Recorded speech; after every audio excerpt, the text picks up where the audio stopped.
Detroit Auto Parts is the official parts store of Redline Radio and home of our original studio. Now the home of Talking About Balls, the best show at Redline Radio. They have two convenient locations. East side, call 216-531-7373, or on the west side, 216-398-7373. Mention Redline Radio and receive 10% off of your purchase. Growing Wings Adult Services is the official sponsor of the old home for Talking About Balls, state-of-the-art Studio 2. Growing Wings Adult Services has over 7 years of experience with taking care of adults with disabilities. For more information, give Lisa a call today at 234-334-7547. Voted #1 remote guest by all of America at Dynatech. Talking About Balls. We're here to tell you that Dynatech is the best. As testified by many satisfied customers, their diamond saw blades are the fastest cutting and longest lasting. Customer satisfaction is how they measure success. Their engineers are always available to help you troubleshoot and solve a problem on your job site. Dynatech is the only saw blade company recommended by the pavement marking manufacturing industry. Located in Elyria, Ohio, Dynatech is committed to being the top diamond saw blade company around the world. Their products include saw blades, abrasive blades, pavement marking blades, core drill rigs, core drill bits, high-speed gas saws, masonry saws, walk-behind saws, tile saws, other construction equipment. They stand behind their products with a warranty and customer service that keeps their customers satisfied and earns us the ranking of best in the industry. Dynatech. Contact Dynatech today, 161 Reeser Court, Elyria, 44035, or call 1-800-446-9001, or visit their website, dynatech.com. Do you like NASCAR? Do you like collecting NASCAR items? No. Give Pit Road Diecast a call today if you want to go and purchase those awesome looking cars to add to your collection. They specialize in all the current and past, living and dead, NASCAR diecast and or model car kits. For all of your diecast needs, call 216-355-2347, mention Redline Radio, and receive 10% off your first in-store purchase. If you want to remember the good old days where you had internet to do your radio show, throw it on a t-shirt. Call Incredible Keepsakes. T-shirts, cups, binders, keychains, you name it, Incredible Keepsakes can make it and customize it for you. The official merchandise provider for Redline Radio LLC and all the show hosts. Call 440-242-9648 or go to their website, www.incrediblekeepsakes.com. As Diane would say, cherished moments are made to last forever. Are you remodeling your bathroom, kitchen, need new windows? Need a new desk for two show hosts? I was just going to say that, but I'm so glad you beat me to it, because you know what? Wiggins Construction Home Improvement does everything you need them to do. Residential and or commercial. Give Will a call today, 440-731-7654. And of course, tell him that Team Redline sent you. I talk a lot of smack here at Redline Radio, and you know what I'm not worried about? Getting some bad juju. That's karma. But you know what is great juju? The band Bad Juju. They're the official band of Redline Radio, covering all your favorites from the 80s and 90s. To book Bad Juju, call Chad Moon at 440-458-0209. I'm going to jump ahead to this one because I love Ohio Wheelman Series. They race cars. They're quick. They're fast. I haven't watched them yet, but I did see a video last year when Dave was showing it on Facebook, and they look pretty fun. Premier Stock Car Racing Series in Northeast Ohio, Michigan, and Indiana. Redline Radio is a proud sponsor of the Wheelman Series. Remember, we are still looking for 2024 sponsors. No better way to get your company logo on some of the fastest cars in the state. Not to mention, local racers are some of the most loyal people when it comes to supporting our sponsors. If you're throwing some old rickety chairs out the window and one of them happens to hit the sidewalk and you put a crack in it, call ACS, Affordable Concrete Solutions, LLC, to come by and check it out. Call today, 440-714-1987, or give them an email, affordableconcretesolutions.llc@gmail.com. Is your car broken down? Can you not start it? Is it not running? Do you have a tire that's flat? Give Tuffy Auto Care a call today. It's more than just a slogan. At Tuffy, we stand behind our work and promise it'll be done right. Period. Or guess what? They're going to fix it for free. Tuffy is located at 649 Leona Street in Elyria, Ohio. If you're looking to put on a Bob Marley album and not get arrested for the things you're doing while you're listening to it, you're going to want to go to Puff and Roll Vape and Smoke Shop. All legal all the time. Your one-stop shop for vaping, CBD, and Kratom in Elyria, Ohio. Your favorite local smoke shop located at 464 North Abbey Road. Contact them today at 440-444-4443, not 420. Ask for Dave or Dan when you mention Redline. You get 10% off your purchase. It's going to be getting cold here shortly. We're coming off a very hot summer, but is your AC not currently working? Are you afraid your heat's not going to work when the weather turns cold? And I'm going to power through that one because that's what we do here. Give Sensible Solutions HVAC Services a call today, specializing in service, maintenance, repair, and installation. 440-985-8387. That wasn't because Kyle couldn't read. It was because he was cold. He was shivering. So he's going to have to call and get his HVAC serviced. All Pro Freight Systems, large order freight shipping located in Northeast Ohio. One call hauls it all. All Pro Freight System located at 1200 Chester Industrial Parkway in Avon, Ohio. Ask for Matt, 440-933-2222. They can haul away your old chairs if you want to get rid of them. If you're interested in advertising with the station, get a hold of Dave at 440-503-0828. For all of our programming information, you can go to www.redlineradiolllc.com. Check out Redline Radio LLC on social media, Facebook, YouTube, Twitter, Twitch, Instagram, and LinkedIn. Want to take Redline Radio on the go? Download the Redline Radio LLC app at the Google Play Store. This week, we're recapping the Browns against the Seahawks. And yet another Michigan scandal. And I'm going to tell you why I'm right, you're wrong, I'm smart, you're dumb when it comes to the Browns. The overreaction starts now.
Ladies and gentlemen, I was watching on my YouTube on my phone, and it was very delayed, so I didn't realize we were on. Ladies and gentlemen, welcome to Talking About Balls. I am Justin George, joined as always by Kyle Price and Tim Buck2. Gentlemen, how are we today? Happy Wednesday. Happy Wednesday. Hump day. We made it. We're halfway home. Mike, guess what day it is? Hump day. As always, we always start the show off with our, as we call it, the BS segment, where we just shoot the shit with everybody, which we are going to do. Our most popular segment of the year so far. Yeah, no fear. Have no fear. We will be getting to that. We have a lot to get to today, though. I'm going to spend a lot of time ranting about just why I know more about football than most of you, and I'm going to let you hear about it. So every other show we do. Right. I haven't been this fired up about it in a while, so this is going to be a good one. It's going to be a real doozy, so buckle up. But really quickly, though, we do want to get our bet stamp bets in because they are affiliated with the Cavs, which tips in about a half an hour. So I wanted to get that out there now so you guys all at home have time to join with us if you want. And my bet is going to be a simple one. This is just, Christmas is coming up. Thanksgiving is coming up. You need the extra money. It's the holiday season. You probably spent a lot of money yesterday on Halloween candy. And, if you have kids, their costumes, etc. Money's great. Everybody likes money. So go to BetStamp. And today's bet, which is damn near a lock in my opinion, because I may be wearing their regalia right now, but I think they stink on ice. The Cavs are not playing very good basketball without Jared Allen, without Karis LeVert, without Darius Garland. They don't look good. The Knicks beat the fuck out of them last night. They're playing a back-to-back. Tonight is in Madison Square Garden. I mean, Vegas thinks we have no fucking shot of winning this game, nor do I. So let's roll with the Knicks money line to beat the Cavaliers. Easy money. And minus 222. Minus 222. It's not the greatest odds, but again, it's free money. Who doesn't like free money? And you could put in $20 and it's just extra pocket change for you for the weekend. It's nice. And BetStamp has a new feature on their website or on their app, which is fantastic. I want to show you right now what they have. They are going to help you understand how to make your bet. So they show you right here. Tim, could you do the other picture? There we go. So it tells you right here, if you use Bet Rivers, they're the ones that are minus 222. Right there, you can see it. If you bet $22.22, you win $10. They explain it right there. And again, easy money. You throw down $20, you're going to win about 10. That's not bad. That's good money. Who doesn't like free money? There's a lot of people who don't understand odds and how to bet it and what you're getting in return. So this is this helps those people out. 100%. I mean, I have a lot of people that will ask me, they're like, well, if I make a bet and it's minus whatever or plus whatever, they're like, how does it work? I don't understand. And I have to explain to them, like, It's based on per $100. If you bet $222, you win 100 if it's minus, etc. Like that's how that works. But they do the work for you. Now it's even easier. And they also have a parlay builder. You can put a parlay in there and it's going to show you which app and all their odds and how much you would make on that parlay. So you can look at that and go, okay, tonight I'm doing, hypothetically here, all right, I'm doing a parlay of the Knicks money line. I'm doing Donovan Mitchell over 20 points and I'm doing Jalen Brunson over 20 points. I can put all those in and they're going to go, okay, boom. This app is going to give you the most return for that tonight. And so then I'll go to that app. It allows you to go between each You app. can and pick see different apps. What gives the best odds. That's great. That's great. So yeah, where it says Bet Rivers right there, Yeah, you can change click that and you can change to whatever app you want to check the odds for. So maybe there's an account that you have a little extra money in. So you're like, well, the odds are a little lower, but I have more money to spend in this one. So you go to that app. It's so convenient. I love BetStamp. It truly is a game changer in the betting community. So for all you dumb Browns fans like Justin and I call you. Yeah. So for all you this will idiots, make it easier for you to bet. yeah. So for all you dumbasses out I there, call who y'all think that too. coaches should be fired because of one play call on a fucking helmet bounce. Whoa, let's not get ahead of ourselves. We'll get there. We'll get I'm there. foreshadowing. But yeah, if you're dumb enough to not understand the end of the Browns game, then I implore you to use BetStamp, and they're going to walk you through it because apparently you guys need a lot of help and advice getting through life. So that's what BetStamp is here for. So that's my bet for the night. I like it. I am taking the Knicks minus 222. Again, not great odds, but I'll throw $20 down on that and win 10. So I took a bet too in the Cavs game. It wasn't a money line or pick. It was just a straight up Mitchell 3, and I think his line was over Just one? 4 threes. Oh. Yeah, no, just Mitchell 3s. I mean, in general, like him shooting. Oh, threes, okay. Sorry, but his line tonight's over 3.5, so he has to hit 4. Odds 105. Best odds gives you Barstool plus 105. That's a pretty good return. It's basically just doubling your money. Put 10, win 20, basically. Maybe I think it's 21 or something like that. And he's going to go off. Yes, He's from New York. right. Take the hometown. odds. That's where he wants to play basketball, anyways, right? That's the rumor. He wants to go to New York. So I mean, he was traded there last week, according to Browns fans. that's what I feel he was. Wearing his Lamar Jackson jersey he wore to the Browns game. A couple weeks ago. his Louisville jersey. But no, so that's I like player parlays, player bets. I have a parlay tonight with 2 other people that are like 4 threes, and it's like odds are like plus I think 500 or whatever. So I put $20 down. I think I'm pretty like $60 or $100 or something, get back on it, which is pretty good odds. Yeah, absolutely. But I like playing these kind of bets. So I know one of my Dave Cleary friend of the show last year, he had a streak of back to back Garlands. I remember that. He would just take Garland threes every night. Garland threes all night, and he just keep on doubling, and he's making a shit ton of money basically. But yeah, so this is a good bet. So there you go. Go Barstool plus 105.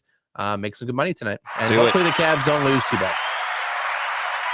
They're going to lose. They're gonna lose. It's going to be ugly.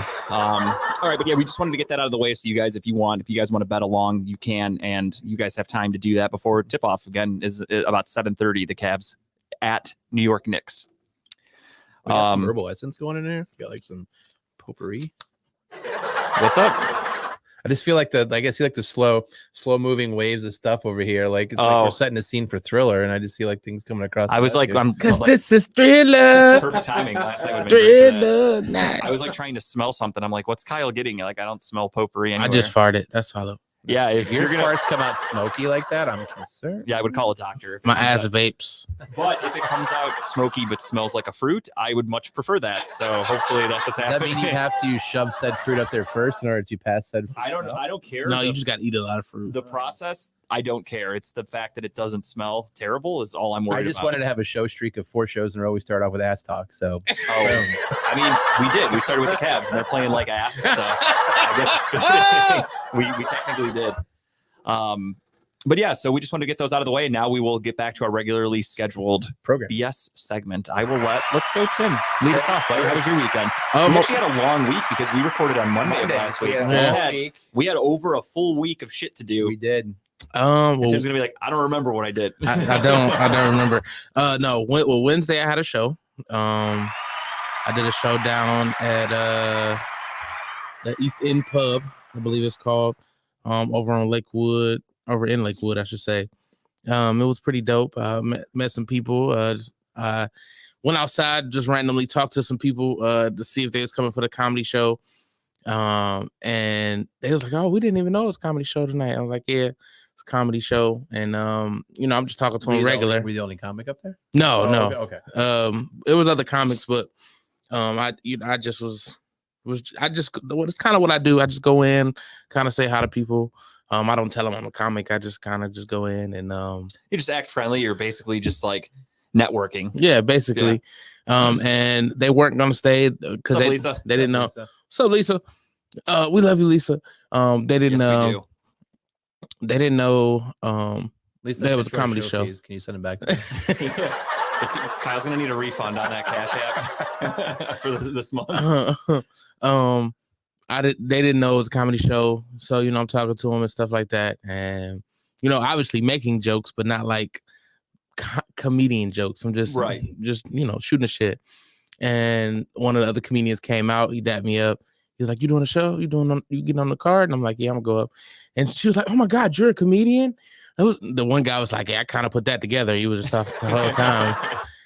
And it was cool. They bought me a shot. I went upstage. Did a man's heart right there. Right. I did I did a couple jokes, a couple new ones, and it was cool. It was a small crowd, so it was very intimate. I got some good laughs, and got a couple followers, so it was dope. Hell yeah, that's the way to do it, man. Thursday did the Lex Vegas show. Shout out to Lex. I don't think I did anything else Thursday night, but Friday was the show for Grape. Shout out to Grape. Oh yeah, at the Sacred Waters. Yeah, the Kava Bar. And I wasn't going on stage, but of course, once I get there, you gonna do a couple minutes. Things change, right? I'm like, I told him I'm like, no, you probably got 1 million people on the card. I was like, it's hard. He's like, no, I do, but was Kyle there to shut the crowd up for you? No, I wish he was there. Shut the fuck up. He's funny as fuck. No, he wasn't there. Unfortunately, I wish he would have been there. I wanted to go, but obviously I was out of town. Yeah, I was pretty bummed about that timing. It was kind of dope. I didn't even go up there and say any of my regular stuff, just because everybody knew me there, and like I just went up there and had fun. It was a great time. Talked about some of the costumes.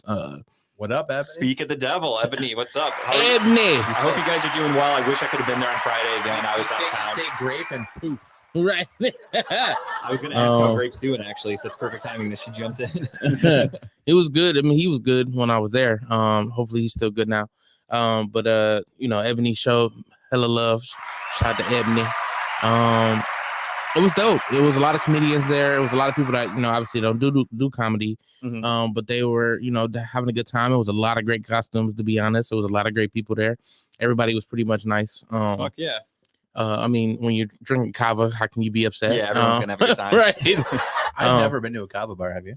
No, I haven't, but I've heard great things. I want to go to this one, but every time they do an event, it's always on a night where I have something going on. Like I looked at the menu they have there. Like it's interesting the amount of infused kava stuff they have there. Like I get it, it's a kava bar, but it's just interesting to. Oh yeah, absolutely. There's definitely a lot. I mean, if you haven't had kava yet, were you relaxed? I didn't drink any that night. But Tim's naturally relaxed though. Basically, let's be honest. I've never seen Tim like get too excited or like upset in any way. Like he's such a fucking even keel dude. You're doing a Christmas party. Christian party. Same thing. I don't think he can do a Christian party. A clean Christian. He might be too gangster. He'd be like, you know what? Jesus was a crip. It's just gonna be great fucking giving the conspiracy theories to the Bible the whole time. I would love that. But it was dope, man. Like I said, I got on stage, everybody was shouting like my name, so I just kind of said their name and then went on to my set. It was dope. Then Saturday night did a show with Milan, the artist. Shout out to Milan. She was there Friday too, so she had 2 different costumes. I definitely talked about both of them. She had on a policeman, or policewoman, I should say, suit the first night. So I told her it was like a Lil Wayne. She had me up there like wee. And was it like a sexy cop outfit or absolutely? Okay, absolutely. It's like an old baggy one. Yeah, she's like in full SWAT. You got like full tack gear on. She's got a stun. Bend over and spread them. All right. Jesus. But did the show with her on Saturday. It was amazing. There was a little wrinkle in the night. But man, it was weird, so I kind of blew it off anyway. And then Sunday I did a rehearsal for the play I'm in. I did a rehearsal Saturday as well. Steve Shit, Friday coming- too. Actually, Steve coming in with fire again. He missed the Peggy with initial. baton. Peggy with the He baton. missed the initial ass talk we had. Right. Couple minutes late today, Steve. No, I didn't do a rehearsal Saturday, but I did do Friday, Saturday. Friday, Sunday. When's this play come out, man? You have a date First yet? week of December. First week Okay. of December. First What's the name of the play? weekend is called Fragmented. Fragmented. Now, Okay. this is a brand new creation, or this is an old play that? It's a play that the writer has had in his repertoire for a while. Okay, so it's his original yes, production. it's Okay. his original You got a production. plot line, storyline, Cliff Note version. It's a family dynamic. Okay. There is it's like 80s drug era. We talked about there being a plug in it, so Yeah. I remember that. Yeah. So I happen to be the plug. Hell yeah. Well, yeah, I guess I'm one of the plugs, I guess. But it's a dope play. I think it's gonna be funny. I think it's gonna be fun to see. Have you ever acted like that before? No, Okay.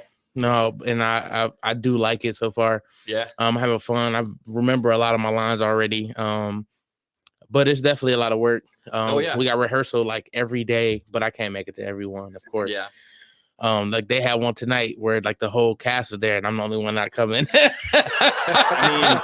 mean, it's unfortunate, but it happens. Hopefully, Right. you don't have a lot of lines to remember. No, and I don't have a lot of dialogue with a lot of people. Yeah, you're not the lead, so Yeah, so that's good. it works. I have dialogue with the lead person, with one of the other people that is got like a main role for sure. Mhm. And then I'm in the scene with like everybody, but it's still like just a couple lines here and there. So it's not like I'm going back and forth with somebody I can't. right. Go You back can, and you can forth, practice in front of the mirror, kind of. Yeah, and I can You're okay. practice with the person that I'm really Right. doing it with. So it's gonna be a really fun play. I think it's gonna be dope. It is free for everybody to see. So once it does come out, I'm gonna give you guys the dates, and I hope you guys do come show out if you Absolutely. can. We'll plug the shit out of that. Pun intended. Right. And it was something else I feel like I'm missing. You know, my days be crazy. Oh, and we did the Loud and Local last show with the Red Line. Yep. Shout out to Jeff and Lisa. They are moving on to greener pastures. Lisa was in the chat here this evening, and we wish them nothing but the best. We're gonna miss them. I here didn't. at Red I didn't understand their last video they did. They had an invisible guy walk in and did like a whole Line. Yeah. Some. I just saw some suit. suit with like a. The technology was incredible. 'Cause there was nobody impressive. filling this. Nobody was doing this. It was filled out pretty perfectly. It's like Kevin that's- Bacon, Invisible Man. It was cool of them to go out with a little bit of a bang and have like an outro video, if you Yeah. will. I thought Yeah, that was a that- cool It idea. was pretty dope. You don't see that too often. Like Yeah. usually someone leaves Redline and they're just like, you Bye. come in one day and you're like, hey, what happened to this show? It's like, oh yeah, they're done. Like at Yeah, least this was, right. you knew this was happening. So Yeah. Good ending to a show. Hopefully, wish you luck in your future endeavors on your whatever future path you take there. yeah, I always told Jeff, he's a Steelers fan. I said, you're welcome with us to talk a little football, and he's going to be moving into a new studio in Parma. So we'll see if maybe one day we'll check it out.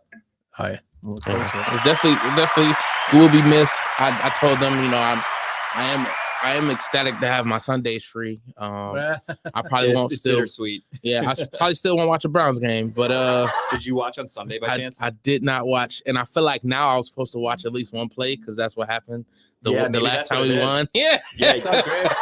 you ignored Great. the entire thing. I definitely looked at the score and I'm like, oh, I want to turn it So on. now I Like- need you to watch it this Sunday so we can kind of reverse it. Just a play, Right. just a minute or two. Just a At minute. most. Let's not overdo it. But it, I'm looking forward to my Sundays because there's a lot of comedy that happens on Sundays. For sure. I miss a lot of comedy because of that. But now that I'm free, I can be me. Good deal, man. I love it. That's a good week, though. Yeah, no, it was great, and I actually remembered it. That's how. Yeah, that's a good part. Kyle, how about you? Like you said before, it's been a long week because we recorded Monday. So, honestly, Tuesday, Wednesday, Thursday was just. We had work. almost 10 days of It was shit. just- There he is. Grape. What's up, dude? What's Hey, up, Greg? Yo, no problem, Lisa. We're going to miss you guys for sure. Absolutely. Tuesday, Wednesday, Thursday, just work. Over just working, Yeah. working. Friday, we just went out with some girly friends of hers to celebrate a coworker's birthday. I ended up going up to a bowling alley in Fairview to check out my buddy with him bowl that night, and then had to drive fucking home and get my wife, and she wanted to go back up to North Olmsted, even though I was already in North Olmsted. So we went to Travelers next to Roll House Buckeye up there. Have you been there before? Now you've been there with us before. Yeah, I we think, went there for okay. St. Patrick's Day. Yeah, Yeah. Was it called that then, or was it something different? I feel like it's changed a couple times. It's been a couple things. Okay. Yeah, but yeah, it's I've definitely been in the building. So they had a whole entire Halloween costume party that we walked in with just normal clothes, chilling up there. But it was the last night that it was like 70 degrees outside. So we sat in the patio and just had beers and watched everyone go in. Had a nice little contest of the costumes. Pretty cool. Karaoke night, people fucked up some good songs, so that was worth watching and drinking too. But Saturday had a golf tournament in the morning at Mallard. Got way too drunk for that. And then went home and changed and went to a party again, at a costume party in North Ridgeville, and got way drunk for that too. And then Sunday watched the Browns lose, so that was depressing. But we had the Mediocre Golf Association end of the year party. No bus balls. I went in thinking we were that, man. I went in thinking we were going to be there just to the end of the game. That ended up not happening. We left from there and went to a place called Red Rose. It's a bar up in Lakewood. Never heard of it. Neither have I, but they have good wings. And they have great wings when you're drunk and you need food. What's up, Lex? And then we went home. And then Monday was a shit show for going to work. And then we had Halloween last night, which was a good time. So we had a lot of kids around our neighborhood. But yeah, a lot of alcohol the last couple of days, to be honest. Trying to get that buzz ball. I'm trying to get that buzz ball deal, dude. Yeah. No buzz balls, unfortunately. I'm kind of sad. I had mine fucking ready to go. It was chilled. It was on ice. It was ready to be cracked on Sunday. And then fucking, as fate would have it, the Browns found a way to lose right at the end of the game. So do you drink one on Sunday and then here too? Yes. So I've only done it one time because when I just started doing it, it was jinxed it after the Colts What's game. up, Lex? So right when the Colts game ended, I chugged one. I filmed myself chugging it for TikTok. And then I brought one into the studio the next day. We recorded on Monday. Yeah. So then I drank it on Monday. So my thing is, right after a win, I chug one at home. And then for the show on Wednesday, Monday, whatever day of the week we do it, which hopefully next Monday we're all drinking buzz balls, I'll drink another one for the show. Yeah. So there's no such thing as too many buzz balls. Distracts. For like $2.99 and a fucking 15% alcohol buzz you can get out of that, shit, I'll take as many as I can get. It's worth it. So now the only thing I'm doing is we're stressing out about we have Vegas next week. So now we're trying to go through and get shit like, you know. I forgot our buddy, friend of show, Robert, hasn't posted about it in a couple of days. He usually does a daily countdown. Now of like how many days till Vegas. Yeah, he flies out Sunday, I think.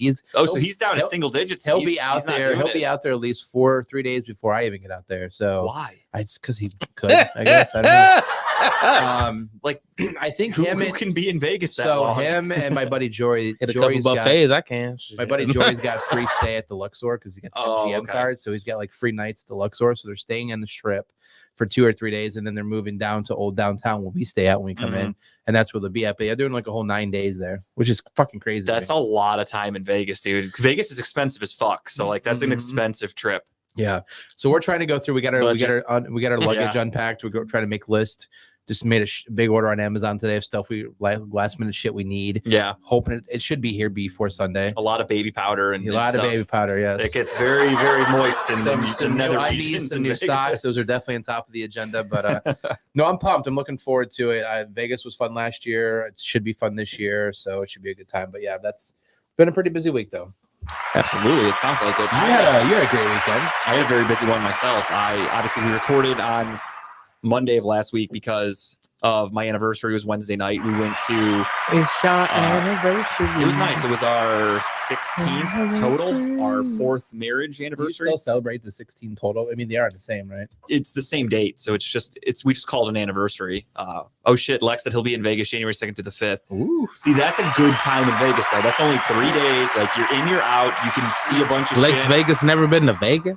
So no shit. So we went to Vegas. Last year's Vegas temperature was like 55 degrees. Yeah, it can get kind of chilly. But now this year, right now, it's holding at a nice 72, I think, while we're there, which is not bad. That's not bad. When I went, it was in April for the draft a few years ago, and 90s, wasn't it? Yeah, it was hot as fuck. I was sweating my ass off. It was so fucking hot. No, Vegas is cool, but like a weekend was fucking plenty. I think I got there Thursday morning. I think I flew in, and then we left on the red eye Sunday night. So it was just a long weekend, and it was plenty. Yeah, I'm not a huge gambler, so for me it was plenty. See, I like to go because you could just buy a bottle from CVS. Like that is the one cool thing is that's what I was doing. I was just going into Rite Aid or whatever, and I was buying a tall boy of whatever, and I'm just walking down the street drinking my tall boy. That was cool, but just everything else, like I just don't gamble. So like you walk into a casino and it's all like, oh, fucking cool and gambling, and I'm like, all right, I could do this for about 10 minutes before I get really fucking bored, and then I have nothing like else we to did do. that when we down there. We did the tour of the strip because we obviously never been, so I wanted to see all these casinos you see on the TV.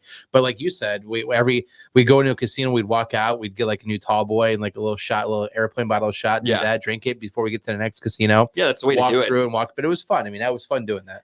Again, it's exciting. It's fun for like a nice long weekend to do something like that. But for 9 fucking days, that's crazy. Well, I guess they're going to see the Grand Canyon too and shit like that. I don't know. It was whatever. 2 dudes having a nice romantic weekend in Vegas. I love it. Broke back Vegas. We don't judge here on talking about Call balls. it the hungover. More power to it. The hungover. They are definitely exploring a Grand Canyon together, and I look forward to it for them. Peg Vegas. Peg Vegas. I like that. Oh, the Sportsbook Stadium and the North Strip. I don't even know what that is, to be honest. Once I left and came back from Vegas, I haven't looked into anything that they have there except for I see the Sphere. That thing looks pretty cool. We're doing that too when we're there. We're doing it on Sunday. Going to see U2? No. So they have, if you're not going to a concert, I would never watch U2. Fuck that band. I was hoping you would say that. No, you've willingly gone to see Dave Matthews, so I wouldn't put anything past you. Far better than U2. But so they have even playing field. They have what they call the Tour of Earth. I think they call it. It's an hour-long show. Okay. So you go and sit. It's $45 no matter where you sit in the thing. I guess no seat's a bad seat in that place. And they basically take you around the world under the water in the sky and all this other fun shit just to experience what the Sphere really offers. Like it's whatever 8,000K TVs they have in there. I just want to go to the Sphere and be high as fuck. That's literally it. I want to watch a show and be high as fuck in there. And just like, I think that like the Tour of Earth or whatever would be incredible if you're just fucking on another planet. Ironically, while I was in Vegas, I was not smoking. I didn't get high, not one bit, because I had just quit. I realized after the fact that I got duped when I was in Vegas. So I went to a store that I thought was a weed store, and it was like the Delta 8 bullshit or whatever that you can buy in Ohio. And I didn't know it till after I like bought everything. Did you not read the labels? No, I was in a rush. I was on my way to night one of the drafts. So I was just like, fuck it, give me a vape pen, give me a pack of gummies. And like $80 later, I walk in and I'm like, all weekend, I'm like, this shit's not hitting me like it normally does. And then I realized it's not even real fucking THC weed. Like I was so pissed. It didn't ruin the whole trip, but it is what it is. I'd have been sad. Circa Las Vegas. I love the Circa. We go there. We've gone. The Circa is right by our hotel in downtown Grand. Well, not the one on the strip. There's a Circa Swim we go to, which is the whole casino. Then you can go up to the swim and watch football games and shit like that too. Dave Matthews, that's kind of cool. Yeah, we got a Dave Matthews fan. Saw them in Vanessa Carlton, Goo Goo Dolls, and the Blossom. Was a phenomenal show. I just like busting Kyle's balls over the bands that he's willingly gone to see. I actually don't have any issues against Dave Matthews. I tell you what, you like getting high though. Dave Matthews Band's a hell of a concert to go to because probably the only way to get through it. From the stage up to like whatever, it's just fucking contact high because everyone's stoned off their ass. Everyone's like, well, the music's not that good, but if you pass this jade, everybody, it's better. Speaking of bands going on tour again, not to cut into your thing, but Creed, fuck yes, My Sacrifice, baby, let's go. Creed and what? 3 Doors Down, and the closest they're coming though is in Columbus, I think. It's Cincy, and there's 2 in Pennsylvania. Okay, that's not bad. I mean, I might go to the one. I'm going to see that. I would think about it because when it comes to Creed, my arms are wide open. I love that. No, dude. Shit, I'm sad hearing that. I was really bummed about that, dude. But no, Creed's actually like they're a jokey band now. Like everybody makes fun of them, but like they had some fucking bangers. But dude. But I mean, this still hits. You put it on your car and you play like the Arms Wide Open or whatever. Or I can safely say I've never played Creed in my car. Fuck but yeah, I have. I'm gonna play it on the way home tonight now, just to get it back in the mood. But I feel like I've played at least one. Creed song. It's like a cult icon now. I mean, Creed. Anytime the song hits, everyone just knows it. Like you're afraid to listen to him back in the last like 20 years. Fuck no, he's been off like going through depression stories and shit. Like that's most rock stars. Yeah. They still make music during that period. I think Creed ended when he went off and made that fucking 3-way porno with another rock star. He did? You don't know that story? Hang on, Google Siri. I've never not played a Creed song. Take a look at Scott Staff's dick real quick. That was his sacrifice. But no, he recorded. I think it's like a fucking threesome with some random chick and another dude. Well, I hope his arms weren't wide open. His ass was. Something else was. His mouth was wide open. But yeah, no, we had a good dinner. We went to Creekside Restaurant, it's called, I think, in Brecksville. Nice. Really great place. The weather was perfect. It was last Wednesday night, so we actually sat on their outdoor patio. It's heated also, but it was perfect weather anyway. I usually go relatively big. Seen all 3 Creed movies. That's exactly who it is with 3 Doors Down. It's just Michael B. Jordan. He's singing Creed songs on karaoke. It's Creed singing the Rocky songs for the Creed movie. That's $1 million idea. No, I would see that at the Sphere in Las Vegas. I haven't seen the third Creed movie yet. I haven't either. Actually, Could you imagine him singing "Eye of the Tiger" with his tone of singing? It would be incredible. I bet it's like you're talking about Scott Stapp. Yes. Oh yeah, I bet it's great. That dude could sing anything. So dinner was it? Yeah, so I got their Delmonico steak. I got a nice old fashioned drink. Like Nice. I go large. Fancy pants over here. Money's no object on our anniversary. I always tell Tara that wherever we go, I'm like, you want appetizers? Obviously, this year she's pregnant, so she couldn't do anything. Robert, what's up? Hey, what's the countdown for Vegas, brother? We were just talking about that, dude. Single digits. What's Let's go. up, player? 4 days. Give me that countdown. Wins Vegas. But yeah, so we went out to dinner. Dinner was awesome. And then Thursday I worked a half day, and then we went to McDermott, Ohio. Technically, it's right east of Cincinnati. It's about three hours away, give or take. 5 days. There we go. And we stayed at that roundabout cabin, which if anybody saw it, it's on my Facebook. I posted a bunch of pictures from there. Really cool cabin. Found it on Airbnb. It's literally a giant circle, and you're in the middle of the woods. You have nobody around you. You can see like the other houses. You go up this super fucking long driveway, and there's like 2 houses maybe that are also sharing that driveway, but like you're by yourself completely. Yeah. Like it's really cool. Did you hear any weird noises in the night? No, the only thing that was an issue was bugs. Like Not- in the house or out? A couple. Okay. Like, I mean, it's gonna happen because it was colder, so like the bugs are just trying to find a way inside, and it's a Like cabin in the middle big of the scary woods. bugs. No, I mean Oh, they were like the one was like a little beetle looking thing, and then I think there might have been a hornet's nest, like a black hornet. Yeah. Black hornet's nest inside of the indoor fireplace, because we found like 4 of them in the house randomly, but because of the weather being so cold, like they weren't aggressive or flying or anything. Like one of them I actually stepped on because I didn't know, like I'm just walking and I had socks on, and all of a sudden you just hear like a little crunch, and I'm like I didn't put all my weight down, and I just felt it, and I lifted my foot up. I'm like, what the fuck? And I put my camera down or my flashlight on, and I'm like, was sitting there. and I'm like, okay, let's kill that. So, I had to kill a few of them. A couple of them I was able to catch and throw outside, but I think we only found like 4. It wasn't that bad. Yeah, we just said Bobby Knight passed away. We were going to do an honorary chair toss here, but the chairs at Redline are kind of fragile, so we had to be safe. We didn't want we can't risk losing anymore. But yeah, R.I.P. Bob Knight, man. What a legend. How many horror movies did you get in over the weekend? Oh, a ton.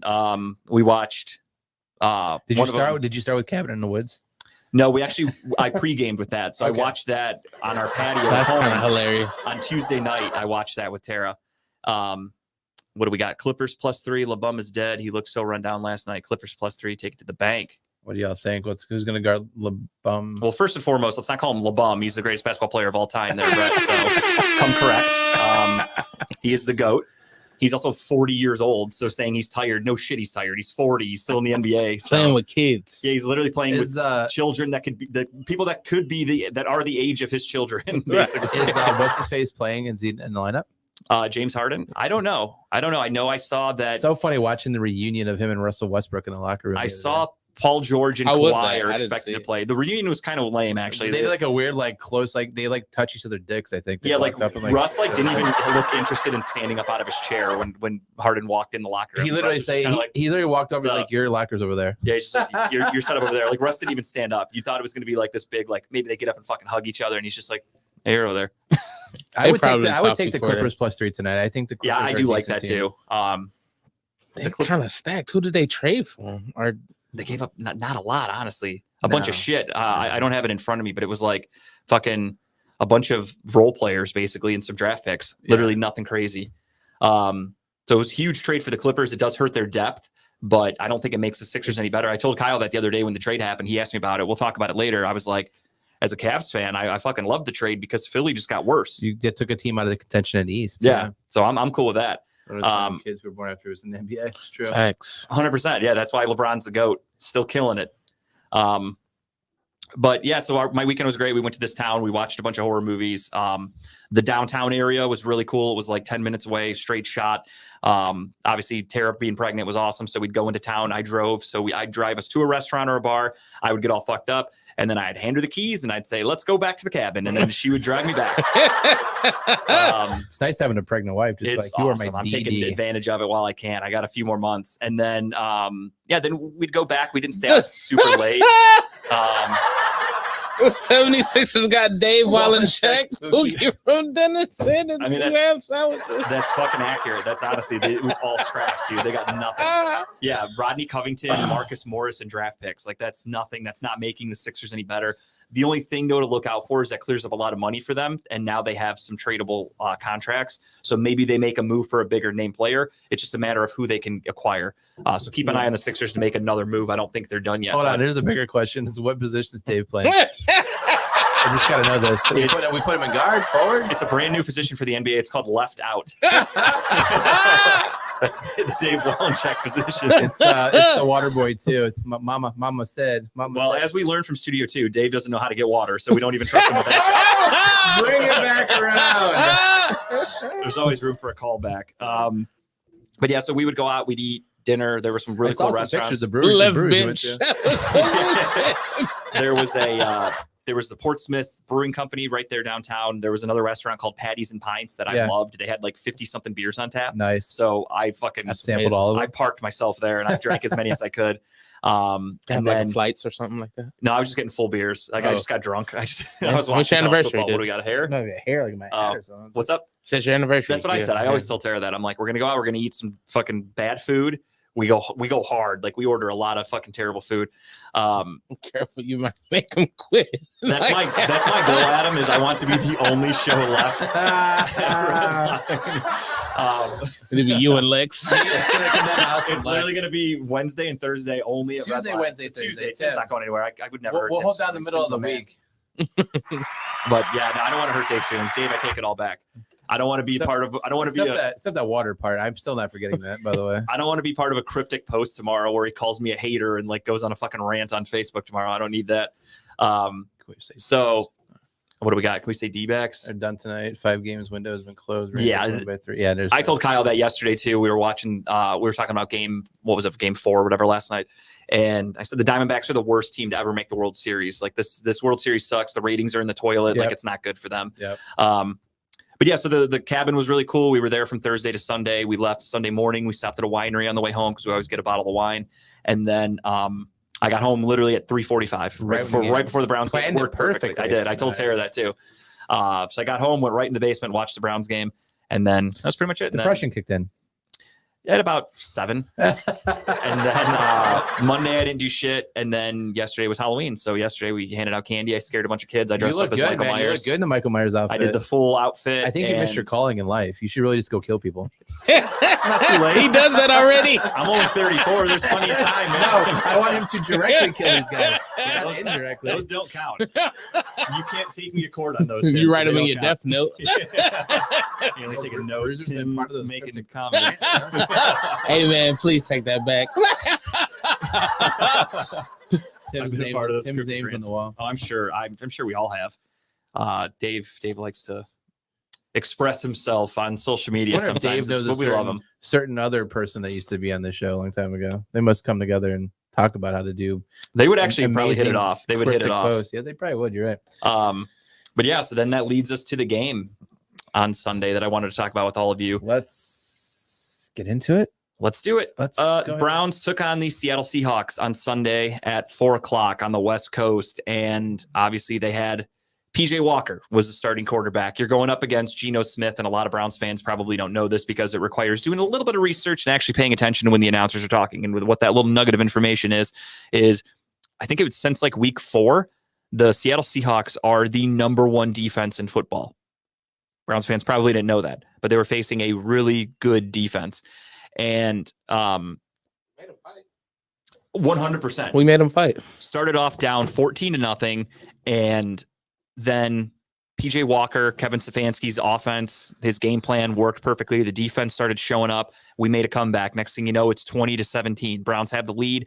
The Browns shut down Geno Smith and that Seahawk offense for most of the game when you really look at it. Yeah. There was a span where it went like interception, punt, interception, or whatever. Like we were dominating. It was really great for the Browns. And then end of the game, right before the 2-minute warning, was the infamous 3rd and 3 call. Now this is where I'm going to go on a little bit of a tangent for Browns fans because I just going to go read the dictionary right now. I had a long discussion with multiple Browns fans regarding this yesterday because after the game immediately, of course, because Browns, it's not just Browns fans. I'll take it back a little bit. Most sports fans, and I've said this before, the new thing that fans do is the lazy take they have is if a team's struggling, it's just fire the coach immediately. That's all it is. Fire the coach, cut the player.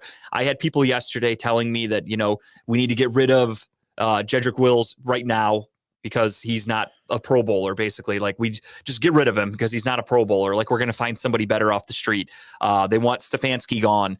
Yesterday were going crazy about wanting to trade a possible day 2 pick for a backup quarterback to potentially play for one game. When you are 2-1 with PJ Walker, Browns fans are acting like we're 0-3.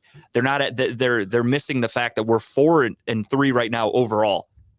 The Browns are in contention to win not only the division, but to at least make a wild card spot. I think we only got blown out, one time? Yeah, that was it. And that was just against the Ravens with DTR. That was the only game we weren't in until the last minute. And everyone just wants Stefanski fired because of a one play call that didn't work because the quarterback didn't execute it properly. And that's what I tried to explain to Browns fans with Baker Mayfield. They hated Kevin Stefanski because the Browns and Baker Mayfield were losing games. And of course, and this is what I couldn't believe this. Your buddy Jamie, who's, Mr. friend of show Jamie. No, not friend of show Jamie. He is Mr. MAGA. He is Mr. Fuck your feelings. What's Trump got to do with this? Why are we bringing politics? Because of his feelings. Because he thinks, Trump's the man. Trump will say whatever the fuck you want. I called Jamie Captain Hindsight yesterday. He said, there you go, being a dick with name calling. I'm like, Captain Hindsight hurt your fucking feelings of all the things I've said? Are you kidding me? That one took me aback a little bit. I was kind of taken aback. You better not be mean like that to people. I was just calling him Captain Hindsight because, of course, he has a take after the play. It's always, okay, we tried to throw the ball there. It didn't work. Stefanski should be fired. We should have ran. We tried to run the ball. It doesn't work. It's Stefanski should be fired. We should have thrown it. It's hindsight. Everything is, well, we should have done this because we lost. Other acceptable names were Mr. Monday Night Quarterback, Mr. Armchair Coach, Mr. Armchair Coach. All these names are acceptable for right now for a lot of our fans, actually, which is kind of funny. So what I told him after that was I said, well, could you do me a favor and tell me which lottery numbers I should play after they already pull them? Oh, like he's that kind of guy that like after the Mega Millions the next day would be like, you should have played these picks. Like, oh, thank you so much. I didn't know that. But so the issue I have with the Browns fans is there's a lot of variables they don't really take into consideration. And this is where they need to enhance how they watch football games. You at home, I'm speaking to you directly, those of you that are on the anti-Stefanski bandwagon because of, quote unquote, his bad play calling. That's all you can say. And then when I ask for specific definitions, all you can say is you can give me a reason of one play that didn't work, which, again, show me a coach that has a 100% plays work record. Can you think of one? Bill Belichick. Have you watched Mac Jones this year? Because I don't think that's the case. No, because if that was the case, there would be a team that never lost a game. Exactly. But according to Browns fans, they are I mean this in the nicest way. You guys are a bunch of pussies. How do you, okay. I mean, he means a nice pussy, not the mean pussy, the nice pussy. It's not like a gross, dirty, like a nice fat muffin. It's a nice, beautiful, fresh out of the shower pussy. But it's a pussy's a pussy. And you Browns fans are a bunch of fucking pussies. So what happened was Kevin Stefanski wanted to go for the kill on Sunday. If we catch that ball and get that first down, game over. Yeah. We can run the clock out. We're in good shape. I can't believe you fucking dropped that ball. And it's the coach's fault. And then PJ Walker throws it off Jamal Adams' head. Now, for those of you that don't have all 22 or don't really know what you're watching when you watch a game on Sunday, the Seahawks were playing the run. They were expecting us to run the ball. Stefanski drew up a play where you can go back and watch the tape. Amari Cooper was wide open on that slant. Jerome Ford was wide open in the middle of the field. PJ Walker just didn't make the read. That's not Kevin Stefanski's fault. The fucking plays. So because we are using a third string quarterback, Browns fans, of course, just go, well, Stefanski shouldn't let him throw the ball. Do you think it's just throwing him off because the receivers aren't getting a 20-yard head start to come off the line? Yeah, they don't get to start like all the way in the backfield, and there's no walls like Arena League. But it was just one play that didn't work. But again, I go back to how Browns fans need to learn how to watch football. The play before that, Jerome Ford ran out of bounds.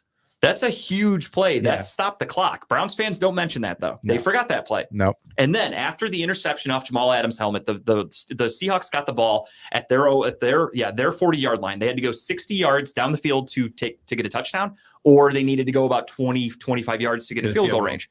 Lex likes to scroll. I love telling Browns fans they're stupid. That's like my favorite thing. Browns fans And are stupid. We use that score more than we really want to. We promise. I heard a guy on the radio, and I think I texted you this, or no, I texted Steve this. There was a guy that called 92.3 The Fan yesterday, or maybe it was Monday, I don't remember. And he said, I can't wait till Stefanski gets fired. This guy's an idiot. And he goes, why would you throw that ball on third down? He goes, the PJ Walker drops back, looks right at the defender, throws the ball right off his helmet. They intercept it. Game over. That's what a fan said. Yeah. That's not how it happened. The Seahawks had to drive 60 yards on our defense and score a touchdown. The defense didn't do their job. How is that Kevin Stefanski's fault? How is that even PJ Walker's fault? If we would have not gotten the first down and punted, why are you just assuming that we pin them inside the 5-yard line? There's a good chance that ball's going into the end zone and that they're going to get the ball at the 20-yard line. So there's like a 50, or is it 25? 25 now. Yeah. So there would have been a 15-yard difference. That's it. And the Seahawks drove 60 yards in less than a minute, give or take, of game time to score the go-ahead touchdown. But Browns fans just assume that if we punted, we win the game. Yeah. How? It's one of those. What shouldn't have called the timeout for a 2-minute warning either. I didn't see that. I don't remember that. We did call timeout right before. It was like right before the 3rd and 3 call. Oh, we called a timeout. But a lot of times coaches make calls like that because they'll go out there with a play and the defense is perfect for it. So the coach will go, I don't want to run this play because it's not going to work. Oh, is that because the Michigan guy was on the other sideline calling? Yeah. So this one was we were about to call hike, and then Kevin Stefanski looked over and there was a guy with a fake mustache on and a Michigan hat, and he was like, "What the fuck's this guy up to?" So he's like, "Timeout from the game." He was like, "Water boy." What's interesting to me about this game, just to go back to the game itself, is that the way we. I agree, Robert. What do we say?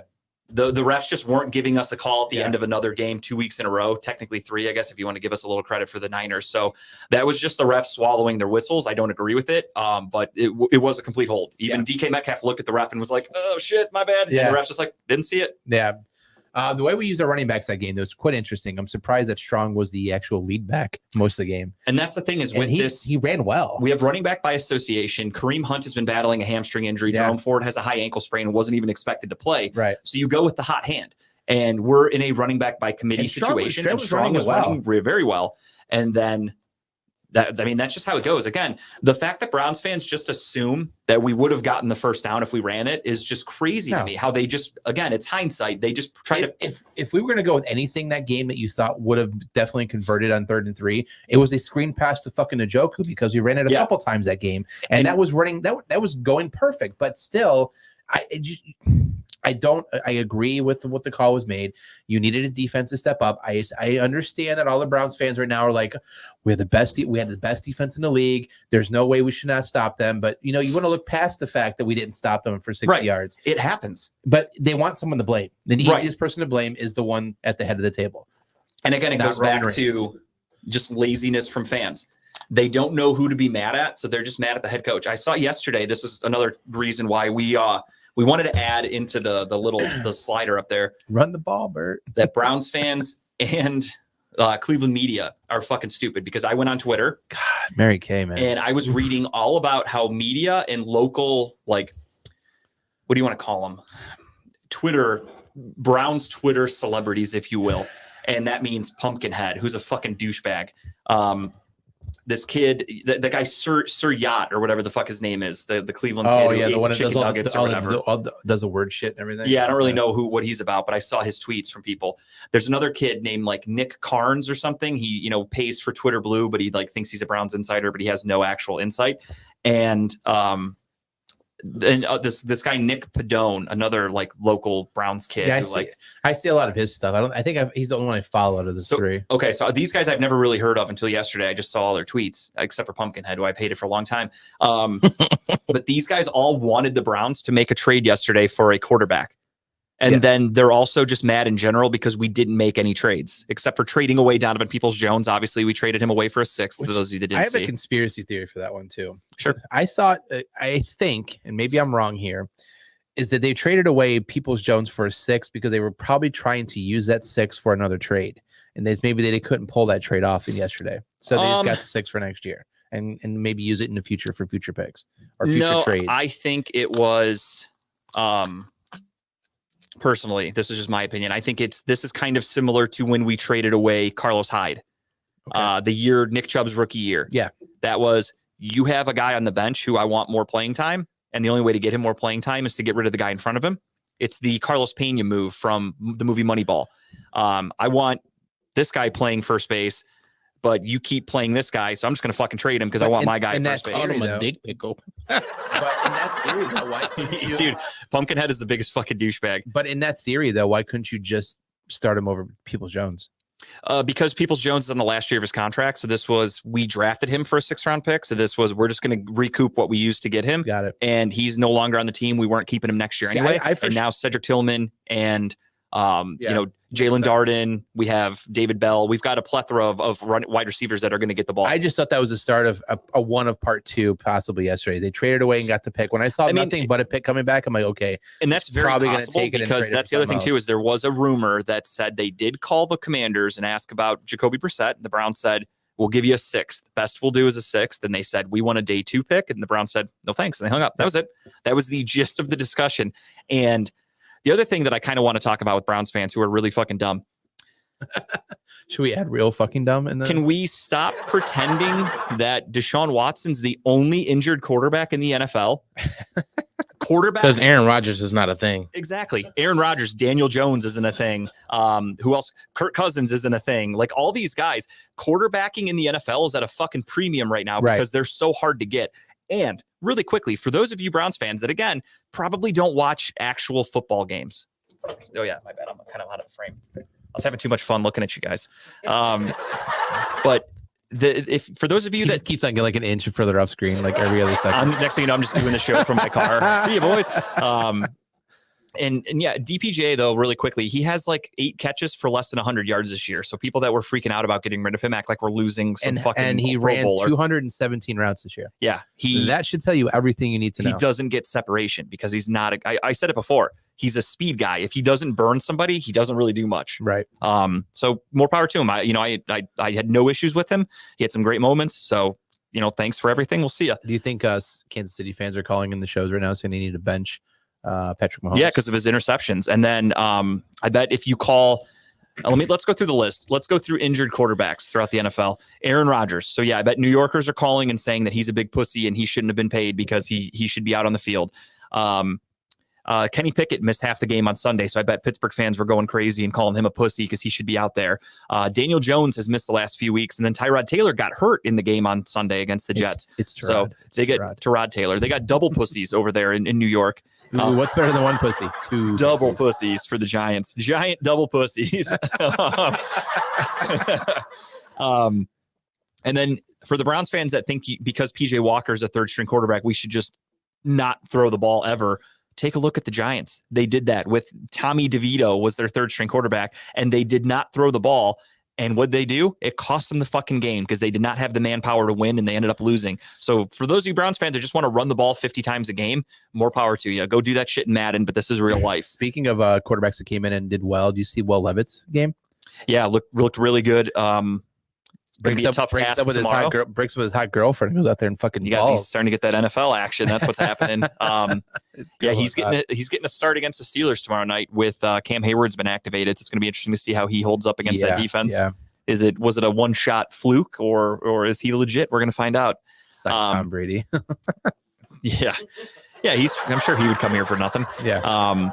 But yeah, the fact that Browns fans went crazy yesterday that we didn't make any trades, like there was I actually talked a little shit to the BetJack Twitter account. Oh, did you? BetJack tweeted something and it was in the casino now. I would be okay with that. They have that big fucking pillar in front of the TVs anyway. I'm not missing anything. But they tweeted something to talk shit about Andrew Berry, and they used a quote from Mookie Betts during the playoffs where he said, "I didn't do anything to help my team."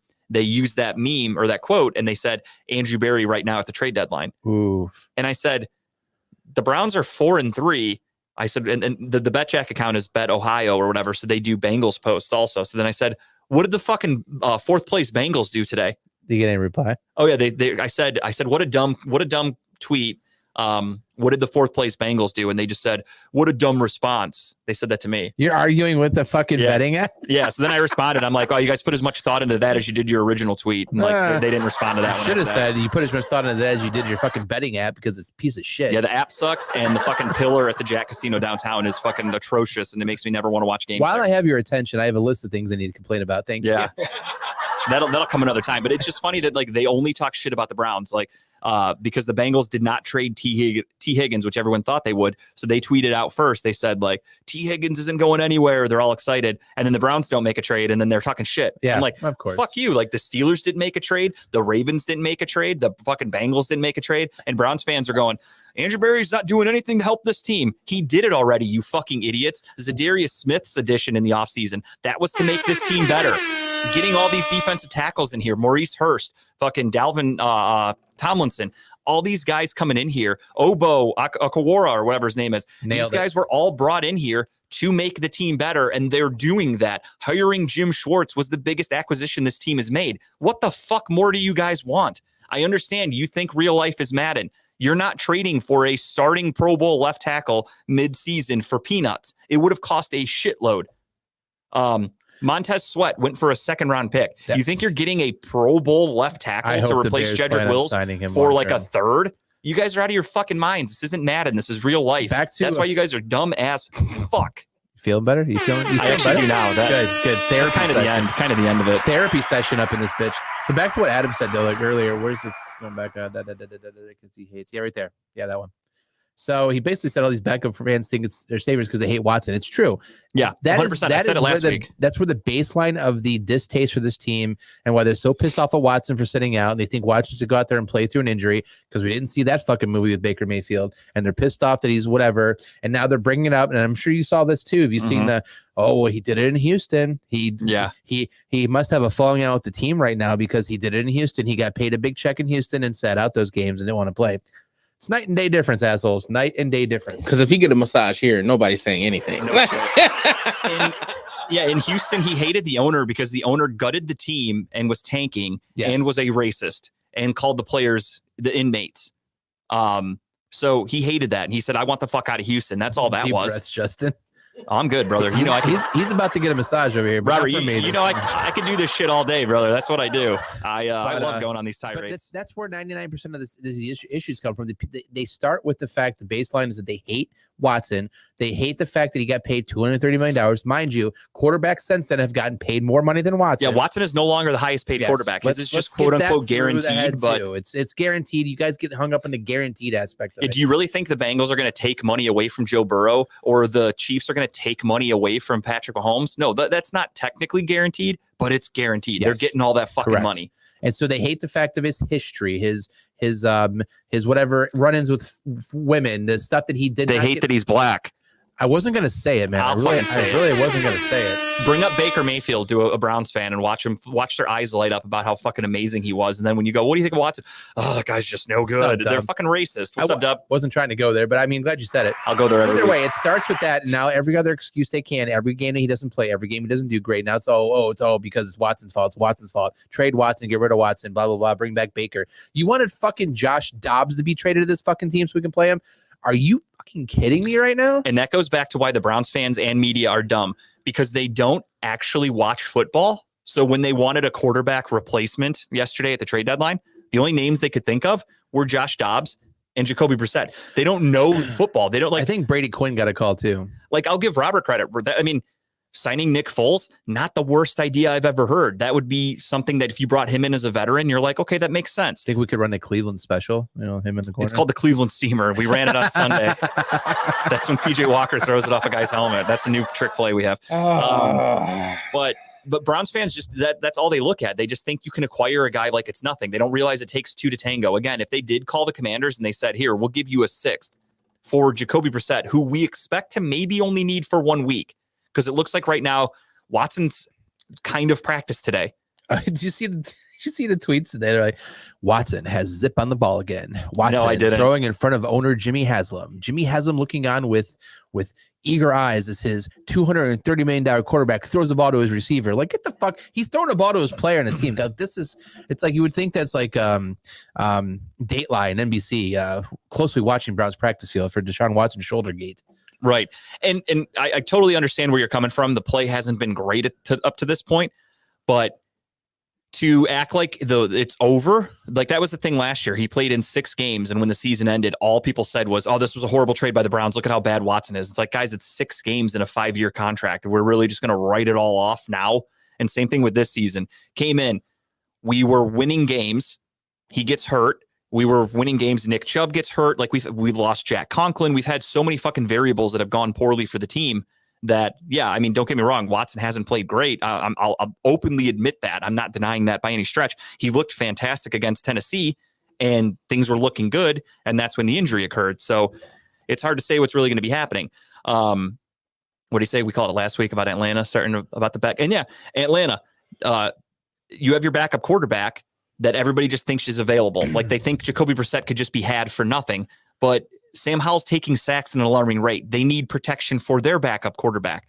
Then Atlanta, they have Tyler Heineke, very good quarterback in this league when he's played. Atlanta goes, well, he's better than Ritter. We're going to start you now. So that's why teams aren't just getting rid of their backups. Right. Fans just think the Browns could make a call and say, hey, we want this guy. We'll give you a 7. Heineke's and they're going to do quarterback, it. Though. I mean, for sure. No, I think he played well in Washington. The NFC South is garbage. So Atlanta has a legitimate. Talk about Baker Mayfield like that. Oh, that was another one. Somebody else brought that up too, and they just said, well, the Browns and Bucks have the same record, which is I don't know if that's accurate. I have to look up the account. There's another account that tracks the Watson versus Baker stats for the year. Which is fucking crazy. If the Browns were in the NFC South right now, we'd probably be 6-1. Like we'd be dominating. That the schedule the Buccaneers have played has been so fucking soft. It's absurd. Soft ice cream. Hey, I called Andrew Berry. He didn't return, but I tried. He wanted a bag of Doritos and a Diet Coke for him. And yeah, Adam, great point. That's what I said after the game happened. That was the first game we played without Nick Chubb against Tennessee after Nick Chubb got hurt, and Deshaun Watson had his best game as a Cleveland Brown. I'm not saying anything negative against Nick Chubb, but Deshaun Watson is best suited for an open passing offense. Yeah. And when we were able to do that against Tennessee, he had his best game, and he hasn't been able to play since. So it's unfortunate, but you're hoping that that's going to be a continuing trend. But people don't want to give him credit for that. He had one good game, and they just go, well, it was only one good game, so who gives a fuck now? Like they won't just say, hey, that actually looked good. It's something to build on. They just have to go back to one game. I'll be honest. I honestly wish I kind of hoped the Browns might have taken a swing at Derrick Henry, though, just to see. I mean, I would have been curious to see what he did. But the thing is he didn't go anywhere, so it makes me think that the asking price was crazy. Probably way too high. You're right. Yeah. And again, fans out there, not you, but like fans just think that anybody's acquirable. It's not that simple. And the Browns are in a tough situation. Not tough. It's just a normal situation, I should say, where your draft picks are very important because you have Myles Garrett's contract. You have Amari Cooper making decent money. You've got Denzel Ward's making good money. Obviously, you've got the offensive linemen are getting paid. You've got Deshaun Watson, David Njoku, et cetera. You have all these guys making a lot of money. So our salary cap isn't the greatest, but it's manageable. So what do you need for a high salary cap? Rookie contracts. You need these draft picks. These are guys you're going to build, and these are guys that you're going to try to keep cheap, and you're going to try to win with them. That's how football is. We're not trading a 6th-round pick for Jacoby Brissett to play one game, or I take that back, a fucking day 2 pick for Jacoby Brissett to possibly play a game or two. We just trade for him. He comes in, he just does a 4th. That's literally what Browns fans wanted. They were like, fuck it. If the Commanders say, give us a 3rd-round pick, just do it. We need a quarterback. It's like, do we? We're 2-1, you idiots. What are you talking about? I don't understand the hatred. A 2nd-round pick. Oof. Yeah, which, I mean, that's the crazy thing. They put these high prices on. Smaller, more athletic offensive linemen in NFL games I've watched this year. The lines are struggle to get off the line and blocks protect. I mean, it's true. We've talked more about that this year than anything. Is there are what used to be a number 1 offensive line in the NFL now has been not so great. Yeah, I mean, I think it's, like you said, it's a lot of variables. I think the biggest one is defensive linemen are just so fucking athletic these days. Yes. Go back and look at a defensive lineman from 20 years ago. They were huge guys. They were big. They were kind of slow. Like you'd have defensive tackles. Like look at fucking Tony Saragusa. May he rest in peace. But you've got this huge fat guy in Tony Saragusa. Now you've got defensive linemen or defensive tackles who look like they could play tight end. Like they're in pretty good shape. They're quick. They're strong. That's just how it is. The goose. And yeah, we wanted more draft picks. That's why we got it. Or what do you say? I'm sorry. I misread that. Wasted more draft picks, they'd say. Yeah, and that's another one. They'll look and go, well, David Bell hasn't produced. Okay, Martin Emerson's a fucking stud. So does he get credit for that? No. No, exactly. No. DeJuan Jones is one of the best tackles in football right now. Does he get credit for that? No. Nope, of course not. Because actually, you can go back and Jones say Anthony Schwartz. DeJuan Jones should get credit for that, how he fell. Yeah. He kind of set us up for that. By him talking about playing basketball, it kind of dropped draft stock a little bit. Yeah, I appreciate the fuck out of him doing that. Right fucking tackle. Probably, I would assume his pro football stats are up there with some of the best in the league right now. I just saw a thing today that showed, I forgot exactly what they were basing it off of, but it was one of those charts that logs every offensive tackle and it has them all like on a dot. Yeah. And DeJuan Jones is up there. Like he's in the top like 20. Yeah. Hell yeah. Or higher than that. Well, it's not just right tackles. It was tackles overall, and DeJuan Jones was up there with some of the best. So yeah, no, he's great. Speaking of defensive line, though, I can't believe fucking Chase Young got traded to the 49ers. Yeah, the rich get richer. They're going to get Chase Young for probably just a half-year rental, and when he leaves next year, they're going to get a compensation pick back, and it will more than likely, or a compensatory pick, I'm sorry, and it will be a third-round pick more than likely. That's fucking crazy. Him and Bosa reunited on that defensive line. If he can stay healthy, that's fucking scary. I'm just glad he wasn't there a couple weeks ago and we played him. Well, so here's the question, not to jump around here, but has the NFL figured out the San Francisco 49ers? Because they've lost 3 games now ever since losing 2 since they've lost us, 3 total. No, I think it's a little bit of it's multiple things. Obviously, the Browns game was fluky. They lost McCaffrey, they lost Deebo Samuel, they lost Trent Williams early.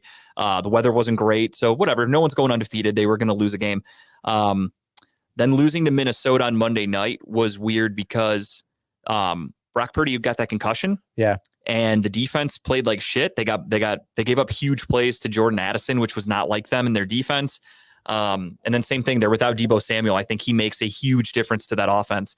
And then against the Bengals, I just don't think Brock Purdy was right. He cleared concussion protocol in 5 days. That's unheard of. They paid the extra money under the table. 100%. Normally, if a guy has a concussion on Sunday, it's 99% chance he's not playing next week. Like that's just how it goes. And Brock Purdy cleared it. I don't understand that. And then he took another shot to the head in that game and didn't even get looked at. Who's their backup? Oh, it's Sam Darnold. Sam Darnold. Yeah, the old Darnold. So I don't know what to make of them. I think this addition of Chase Young is going to put them right back in the front runner. Is he healthy? Is he healthy right now? Yeah, I mean he's been playing. Yeah. That's a hell of a good defense. So yeah, while we're on the topic really quick, we'll get into picks or the scores from last week, but we'll talk about the trades that happened yesterday. Not a ton. Rasul Douglas went from the Packers to the Bills. They needed a cornerback in the worst way. As we said, Montez Sweat gets traded for a second-round pick to the Bears. Bears are going to sign him long distance, right? Long term. They already said they're working on a long-term contract for him right away. Purdy was first one to pass protect within the week between games. No, pass protocol. Pass protocol. Yeah. Games. It's unheard of. That's fucking, you don't hear that. As soon as he had the concussion, I was texting with my Jet buddies, and I'm like, oh, you guys are going to get to see your boy Sam Darnold on Sunday. And then they're like, Brock Purdy cleared, he's playing. I'm like, what the fuck? That's impossible. Shadiness. Yeah, I don't believe that actually happened. There's some definite shadiness going on. So they traded for Russell Douglas. Bears get Montez Sweat. They're going to give him a long-term deal. Chase Young gets traded also from the Commanders to the Niners. Josh Dobbs goes from Arizona to the Vikings to probably be their starter going forward with the Kirk Cousins Achilles they're injury. starting the rookie this weekend because he's not going to be. Yeah, they're going to give him a little bit of chance to learn the playbook, which he's a rocket scientist, so he'll learn it quick as fuck. He's actually really smart. Anything else? I like remember. Did you talk about Ezra Cleveland to Jacksonville? I forgot about that one. That's a pretty good trade for them. I remember Doug Peterson was doing like the Pat McAfee show in middle of the segment. They were like, oh, congratulations, you guys got a new offensive lineman. He's like, huh? He had no idea they made the trade. It was pretty funny. But no, that's pretty much all the big ones over the last couple of days there. Other than we talked about DPJ going to the Lions first. And then DPJ went to the Lions, and that was pretty much it. I can't even think of anything else. That's it. Pretty slow day. But again, Browns fans are pissed that we didn't make this huge blockbuster trade, but nobody really does at the NFL trade deadline. That's just not how it goes. The Raiders did clean house in the middle of the night. They fired Josh McDaniels. God, They fired I their hope that GM. fucking story is so true. It might not, be, And but I hope it is. former New York Giants linebacker Antonio Pierce is the interim head coach. That's kind of exciting. Interesting. See how that what goes. happens And they've there. officially benched Jimmy Garoppolo. They're going with Aiden O'Connell. It's a good call because that dude can't play football anymore. That Monday night game was fucking embarrassing for them. Like, that was truly some of the worst football I've ever watched. I can't believe they didn't try to get rid of fucking Devontae Adams.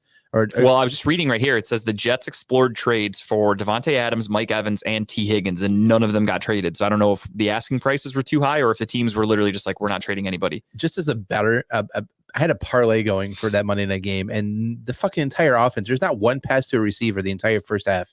No. And I also, part of me thinks that them not doing anything on the trade deadline is why they got fired. Not saying that they think they could have acquired talent, but because they didn't dump talent. Right. It makes me think that the Mark Davis, the crazy haired owner, looked at that roster and was like, this team sucks. We can't build with this. Let's get rid of Devontae Adams. Let's get rid of anybody that's not fucking glued down. Get picks back. Let's get draft picks to rebuild. And the owner didn't, or the GM didn't do that. So it makes me think that he was just like, okay, so these guys think that they're building something, but we fucking suck. So I'm getting rid of them. But yeah, there's definitely some issues behind the scenes going on with those teams. Typical Raiders, always rebuilding out there. Yeah, but hey, that's what Browns fans want. So fire Stefanski. Let's get rid of him. Is Gruden coming back? Yeah, more than likely. It's going to be Gruden or it's going to be Harbaugh after he gets fucking canned from Michigan. We'll talk about that too. Don't you worry, Adam. We got a little Michigan segment lined up for you, buddy. Just for you. Specifically for you, because of all the love everybody had on Chipper's post yesterday, we decided we'll talk a little Michigan football tonight. We're not going to do it yet, Tim. Don't worry. We're getting into the picks. Or not picks, but the scores from last week. Yeah. So we're going to recap week 8 of the NFL with the week that was. So let's get into it. Let me just pull up the page really quickly. Last Thursday night, of course, we had Buffalo against Tampa Bay. Buffalo handled that pretty easily. The score looks a little closer than it really was, but it was really never a close game. Josh Allen with a little bit of an injury scare there. We'll see how he is going forward. He did not practice today. So, of course, I'm sure Bills fans are calling into the local radio shows talking about how big of a pussy he is. They were calling in the week before that game talking about how they're tired of him not running like he used to run all the time. Yeah. And what did he do a lot in that game? He ran. Brandon got hurt. And there you go, assholes. The final score was 24-18, but again, the score was never really as close as that says. Panthers beat the Texans in a shocking upset, 15-13. Panthers get their first win of the season. There are no more winless teams in the NFL. Rams get the fuck beat out of them by the Cowboys. Matt Stafford, another injured quarterback in the NFL. Potentially going on the IR. Yeah, potentially. They're going to be starting a backup, which is good for the Browns because we play them in a few weeks. So if there's no Stafford, that's good news for us. But of course, Matt Stafford's a pussy. He should be playing. He's a quarterback. Giant pussy. Kirk Cousins tears his Achilles. Another big pussy. He should be playing. The Vikings are 4-4, but what's they did up with lose. all these Achilles injuries this year? And they're like 40-year-old quarterbacks. That's age. They win 24-10 over the Packers. Saints beat up on the Colts 38-27. Patriots lose to the Dolphins 31-17. Jets beat the Giants 13-10 in overtime in an ugly fucking game with, again, Tommy DeVito is the starting quarterback for the Giants, but they did announce that Daniel Jones is expected to play this week. Oh, good. Jacksonville beats up on Pittsburgh 20-10. That game was never close. Did you see them at the end of the game stealing all the fucking terrible towels? They called them tiny towels. I wanted to talk about that. The Jaguars players were fucking mocking the terrible towels, and they were like, "Oh, I got your tiny towel right here." And Steeler fans, they're running up and grab. What's up, Pat? I love it. Hey, what's up, Pat? They run up there and grab the towels and just fucking throw them around like the tiny towels. I fucking laughed my ass off, dude. Steeler fans treat those things like gold. I don't understand it. Titans do beat the Falcons 28-23 with Will Levis getting his first career start. Eagles skate past the Commanders 38-31. That was a good game. Browns lose in the last minute to the Seahawks 24-20, as we already know. Ravens beat the Cardinals in a close game 31-24. Cardinals, of course, are coming to Cleveland this week without Josh Dobbs. We'll talk more about that later. Broncos beat up on the Chiefs. I think Patrick Mahomes had like 3 or 4 interceptions in this one. 24-9 was the final. See the conspiracy now? No, what is it? So Taylor Swift related? It's Travis Kelce related. Oh. So Friday night, he flew down from Kansas City to Texas to watch the World Series. Okay. And then flew back. And so it was I guess Shannon Sharp and Chad Ochocinco. Yeah. They do a podcast. And so Sharp's like, that's like bullshit. Like, I'm all about going out and having fun, but you cannot tell me that you are well rested enough to be getting on an airplane Friday night, going down to a different state, watching baseball, probably out partying all night Saturday night, then getting back on a plane Saturday afternoon, going back to where you're at, then flying to Denver, and you're 100% healthy. And Chad's like, well, no, I'm okay. That's perfectly fine. And he's like, no, it was in a different state. And Chad's like, oh shit, yeah, I don't know why he did that. Yeah, that's a Billy Manziel move. So that's a bold choice. Hoping, I'm a huge Kelsey fan, right? I'm a huge Kelsey fan. I hope this doesn't start now that you're out there. I'm not saying that she put you on the map or anything, but you're getting a little loosey-goosey with some of your partying now. So part of me thinks it was more so that he just overlooked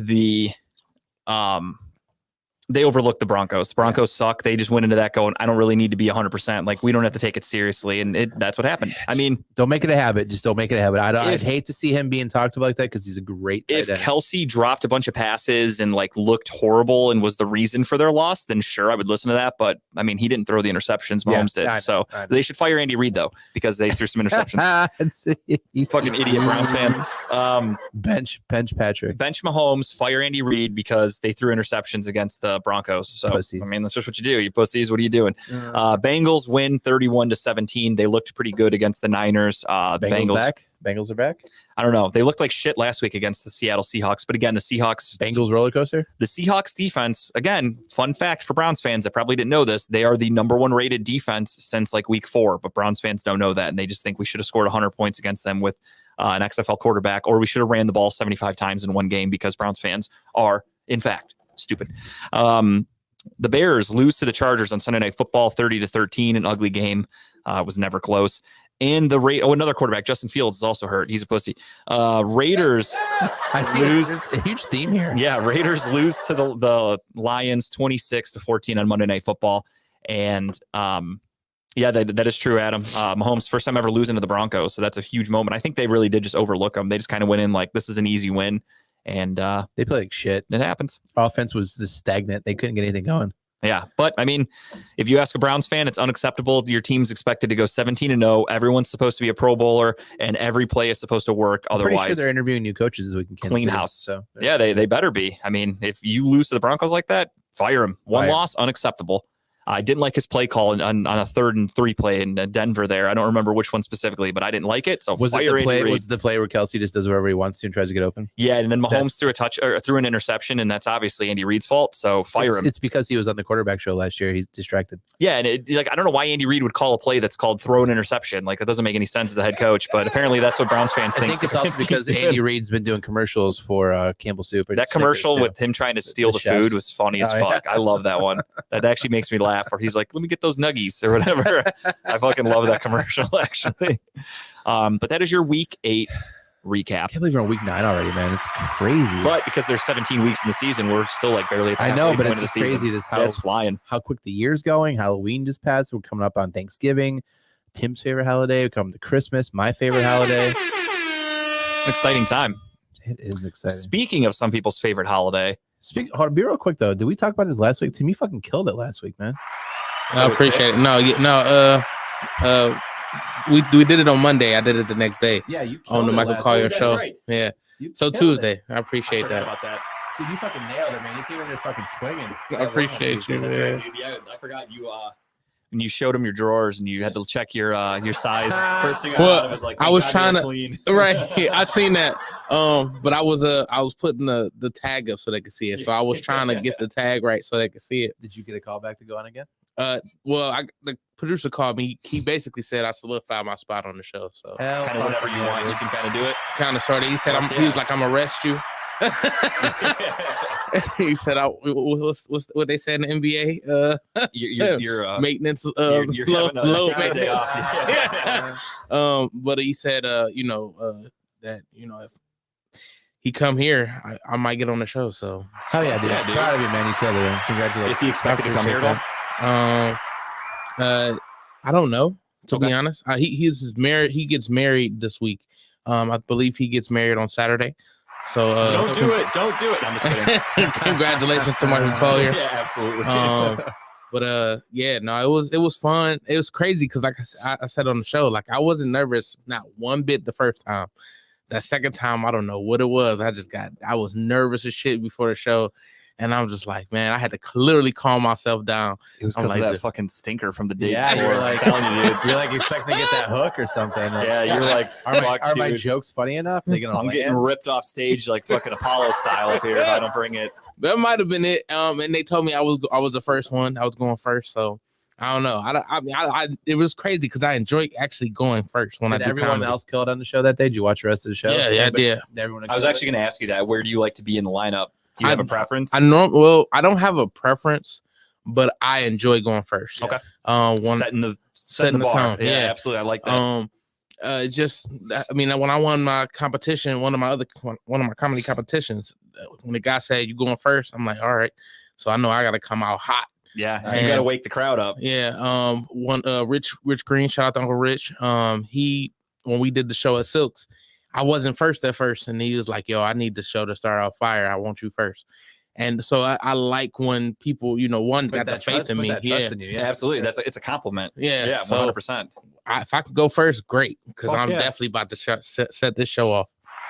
I was watching at work. I had it going into my staff, like, what are you listening to? It's my boy. I'm listening to my boy going to some comedy show right now. He's funny as fuck. He's funny as fuck. Shut the fuck up. Back to work. My week was so thrown off because of us doing the show on Monday that I thought we talked about it already with you. Because I'm like, oh, you did it on Tuesday. We talked about it. Yeah, we talked about somebody else doing it. Yeah. Good shit, man. But yeah, no, you killed that shit. I appreciate you, brother. Really quickly, I want to talk about some big news in my life while we got a little bit of a crowd here. If we could pop up the company Dead Threads. I am officially a brand ambassador with a company called Dead Threads, and I truly do love their shirt. My Cleveland Brown shirt was just released, and it will be here tomorrow. Actually, it's in the mail. I'm kind of bummed it wasn't here today. I wanted to wear it, but I'll wear it Monday, and hopefully it'll be worn after a win. But Dead Threads Apparel is a company that makes sports clothing, and obviously it's unlicensed, so they can't put like Cleveland Browns, which I'm okay with. That's no different than like GV Artwork. Like they can say Cleveland, but they can't say Cavaliers. But Dead Threads has, if you don't have to just be a Cleveland fan, you can be Adam. They make Michigan shirts. They have. I mean, they're not selling very well, I'm sure, but they do have them. But they have college. They've got some basketball teams. They're trying to come up with new designs regularly. I talked to the guys with the company, and I kind of gave them my ideas. And I'm like, Cleveland fans love fucking merchandise. Like we have so many clothing companies in Cleveland. I'm like, if you guys make a Brown shirt, focused around like sports. Yeah, make a Cavs shirt, make a Guardian shirt. Like that shit's gonna sell. So hopefully they come out with more. Can we talk to them about getting like a Christmas Story type shirt? I don't know if they would do that because they do just sports teams. It'd be kind of cool though. I don't know. Cool. I mean, most of the cast is all dead, so them being skeletons would be perfect. Absolutely. And just like make the leg lamp as a skeleton leg. Yeah, it's not a bad idea. I'll send them that idea. Like a skeleton bunny, the pink bunny with the fucking there we go. Perfect. But so I am a brand ambassador for Dead Threads, and it's cool because I actually like the product. So fuck yeah, I do like it a lot. They go up to 5XL if I'm not mistaken on their website. Everything's made to order. Super fat boy sizes. Everything's made to that's order. Just regular fat boy sizes. Tim's like super fat boy Tim's sizes. Like, you skinny motherfuckers, 5XLs. I heard you yesterday. You said you wear a 6. I was listening to your show. 6XLT. So they do long tummy. They print them out. Yeah. They print them out on Gildan t-shirts, basic cotton t-shirts. They are made to order though. So they are very like, they put in the comments, they say like, make sure you get the right size because we can't just like do an exchange because they're made to order. So pay attention to all that. They tell you how they recommend washing it. They do everything on the website. It's all taken care of. Shipping is fast as fuck. The Cleveland shirt was released Friday morning of last week. I bought it. It was shipped on Sunday. It'll be here tomorrow. Are we talking like a nuts to butts type pose there, Pat? Like, we just hug from each other from behind, that kind of pose? Yeah, I mean, that's exactly what we did that for Romer's wedding. We did actually. It's hilarious. Yeah, so Adam, check it out. If you guys go there, you can get, I believe it's 15% off. Use code JG. Yep. Or if you look at any of my posts, if you check my Facebook page out, I have the link. I made a post the other day for you. You can use my link. But yeah, in the code, put in JG, just 2 letters, my initials, and you will get 15% off of your order. And again, they make Browns. They've got college teams. They've got Michigan. They've got for the NFL, Jacksonville, Pittsburgh. They've got everybody. That's what I really like about them too, is it's not just Cleveland, because I know we have a lot of fans and a lot of viewers, listeners, whatever you want to call it, that love other teams, and I'm totally for that. I totally respect that.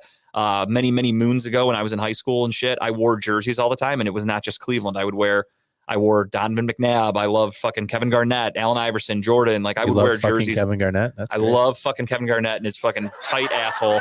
And you really got to watch how you word it. I guess I caught myself in that one.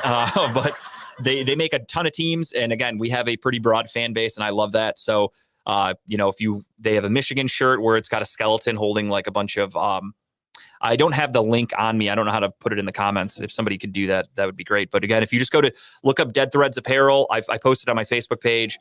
And then when you go to checkout, use code JG. Maybe we can work on getting a link in there, but I don't know how to do it. I could probably do it in the comments on here, I guess, while we're doing the show. So I will throw that link in there.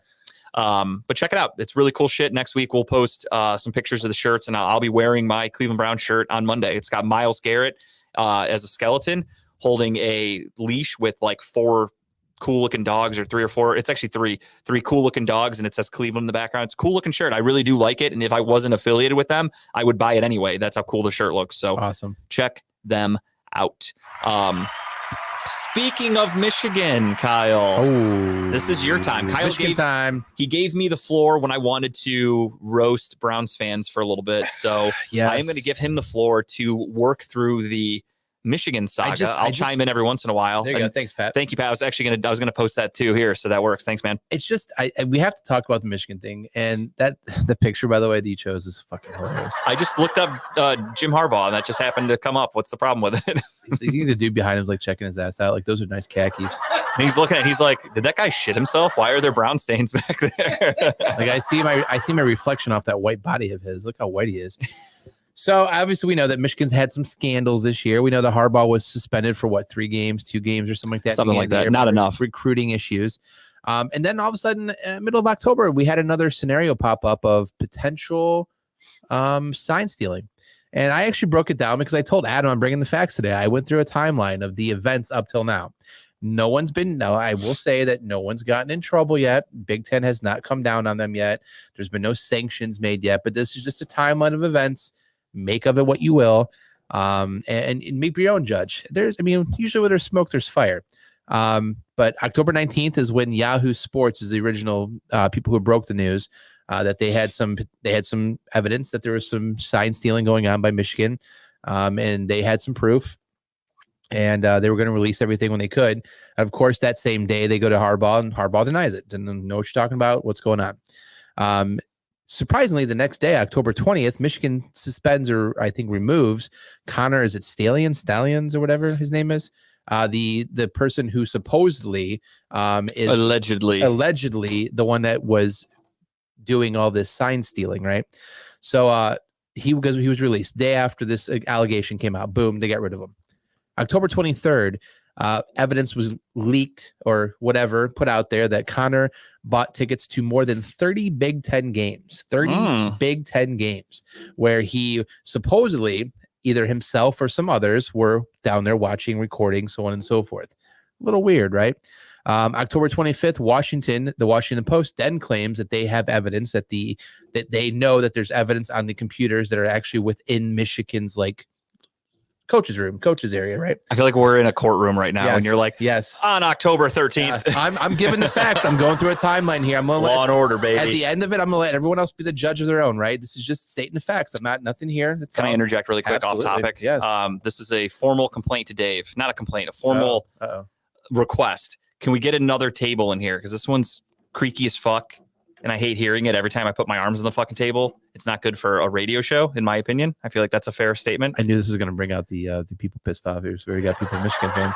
Dave's going to be really mad at me for saying this, but Dave, don't take it personal. I'm looking out for Red Line as a whole. I feel like a squeaky table, and a good thing. We're making adjustments, right? Again, I'm gonna save them. I'm here to help Red Line. That's all. My other suggestion would be, when we do get rid of these tables, can we bring Pat in and put him through the table? Pat would love that. Actually, we would have put Romer through it. He's the wrestler. Yes, we'll put Romer through it. Pat's a behind the scenes kind of guy. He can direct it. Pat's not going through tables. He can direct it. Anyways, so back to the Washington Post. They claim they have the evidence that the proof of it that this all took place is on computers inside Michigan. Again, not sure where that's at right now. October 26th, supposedly FBI has joined the investigation. They've kind of jumped in and some other things that have been going on behind the scenes that they've known about for a while.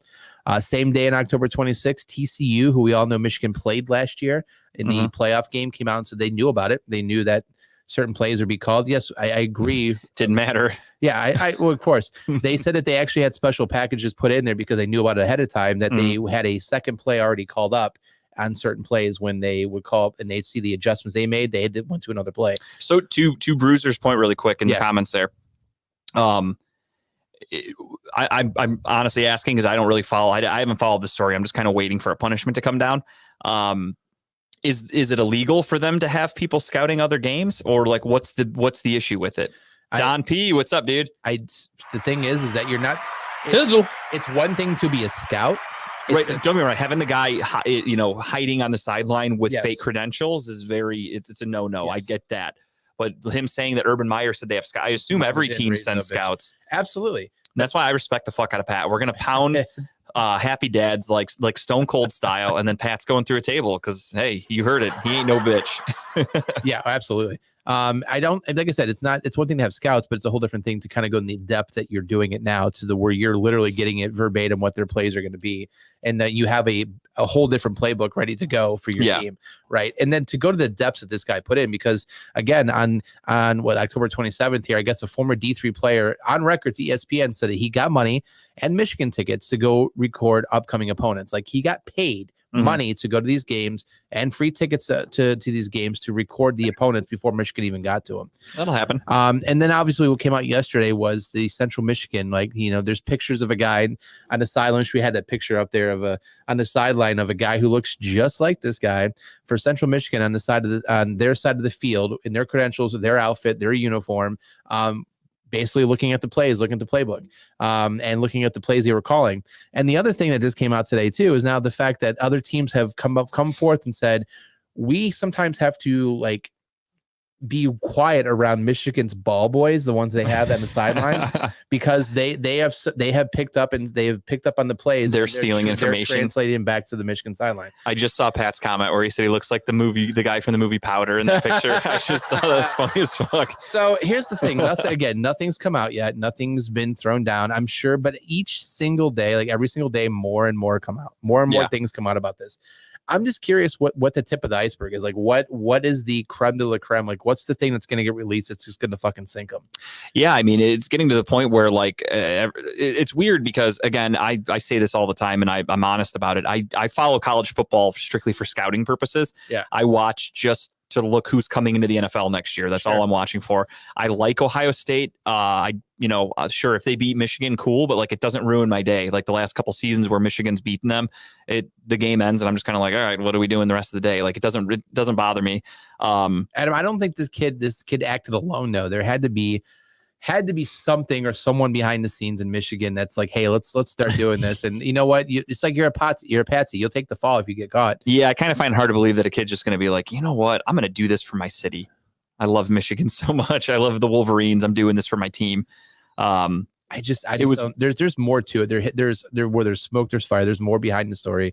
There has to be more there. I'm just curious how they're going to dig. It's a weird situation because on one hand, I should say, it looks like, Michigan's going to get a crackdown from college football or, NCAA, and they're going to be punished. I don't know if they will, though. That's the thing. And then on the flip side, I'm hearing that Michigan's about to offer Harbaugh a contract extension to make him the highest paid coach. So it's like, what's the issue here? Why is this a big story then? If they're about to give him a new contract, they don't think anything's going to happen. And then on the flip side, you see every day comments about this, what makes you think that Michigan's doing something wrong. So I don't know. Personally, again, I haven't really followed the story that much. It's more so I'm waiting for concrete evidence and for something to actually happen because, I'm with, Bruiser with Don P and even Adam hearing guys on the sideline scouting and, taking notes and they're trying to not steal, but they're trying to get a read on their play calls. I think that's just normal sportsmanship. I think so, at least. That's the thing what gets me about this whole thing though, right? It wouldn't be such a big story if it was what everyone else is doing. Yeah. I just don't see it as a Well, everyone else is doing it, but let's just pick on Michigan. Trust me, guys, you're not that hated by a lot of people out there. Just us, we hate you. But if everyone else was doing it the exact same way, then this would not be a story like it is now. That's why I think there's more evidence out there that people just haven't released yet. Something else is coming. I don't know what it is. I just wanted to state what's happened up till now because it's interesting. What's every single day, every single week, more and more gets released. I'm just curious as to what happens here. Yeah, absolutely. And I mean, also going back to Michigan, Ohio State being ranked number 1 is very fitting. So I saw Michigan fans trying to argue against that. Ohio State deserves the 1 spot strictly based on strength of schedule and who they've beaten. So that one really shouldn't even be an argument. I'm kind of shocked that Michigan fans are like, that's bullshit. They'll give anything to Ohio State. I mean, if you can explain how Michigan would deserve it over Ohio State this season, I know they're probably going to want to go back to, well, we beat you last year. Yeah, well, I don't see anything on their schedule that would tell me in the that 2023 season when it started up a few months ago till now, what has Michigan done to justify that they should get they should be ahead of Ohio State? Ohio State has the better strength of schedule by a fucking country mile. It's not even close. They've beaten better opponents. Hold on, they play Purdue this week. Who's that? Kidding. There's nobody. Oh, so Purdue. They played. Oh Jesus. So they played East Carolina, UNLV, Bowling Green, Rutgers, Nebraska, Minnesota, Indiana, and then Michigan State. Now they got Purdue, which is this week, and then they got a challenge finally. They play Penn State November 11th. Who they should beat. They should, and then they play Maryland, and then they play Ohio State at the end of the season. So yeah, no, it's just the playoff ranking. It's not the BCS rankings, but I mean, I think that Ohio State earned it for right now. Sure. I mean, Ohio State's a little rocky. I don't know who Ohio State is right now. That team's a little rocky, but no, but them being put at number 1 basically solidifies that even if they have 1 loss, they're still going to be in the playoffs. I would hope so, depending. So they should be good. But we'll see. But interesting note, again, my point of this whole thing. I don't like Kyle McCord. I watch a lot of Ohio State because, he's a young quarterback. I like watching young quarterbacks, see if they're going to do anything. Oh, I don't like And what I've seen, he is not a good quarterback. And I also think he's holding back Ohio State. So, yeah. But again, I just wanted to bring this up because it's Michigan. I don't like Michigan, but it's interesting where this is kind of coming out now. And I'm curious if they're going to wait until like the week. It'd be funny if it's like the week prior to the Ohio State game. They're like, yeah, we're going to disband you for the next couple of years. I mean, Michigan, let's be honest, Michigan teams do get banned from tournaments. It's happened before. College football, anybody? College basketball, anybody? But that's kind of all I'm waiting for is to see if Michigan gets a death penalty. I just think it's funny. It's because he's white. Who, Harbaugh? He's fucking transparent, dude. That is not white. That's a different color of white. I don't even think like Home Depot carries that color in paint. Yeah, that is a completely different color. But yeah, curious to see what happens. That was the bit on Michigan. But yeah, Ohio State's defense is one of the best defenses they've had in years, so I'll give them credit for that. But offensively, Kyle McCord just doesn't do it for me. I think if they get in a game where they need to keep up points wise, that's not happening. Hizzle posted the play. Yeah. With Ford wide open in the middle. He's wide open. Yeah. And PJ Walker basically admitted after the game, he said, I was throwing that ball to Amari Cooper no matter what. So that's a young, inexperienced quarterback just making a decision where he locked in on Cooper and didn't even look another direction. But again, that's Stefanski's fault, according to Browns fans, because Browns fans are dumb as fuck. You should fire him. Yeah, he should be fired because he told PJ Walker, hey, throw the ball off his helmet. Don't put it anywhere else. The fucking flukiest play possible, and they want the coach fired for it. It's just fucking mind-boggling to me.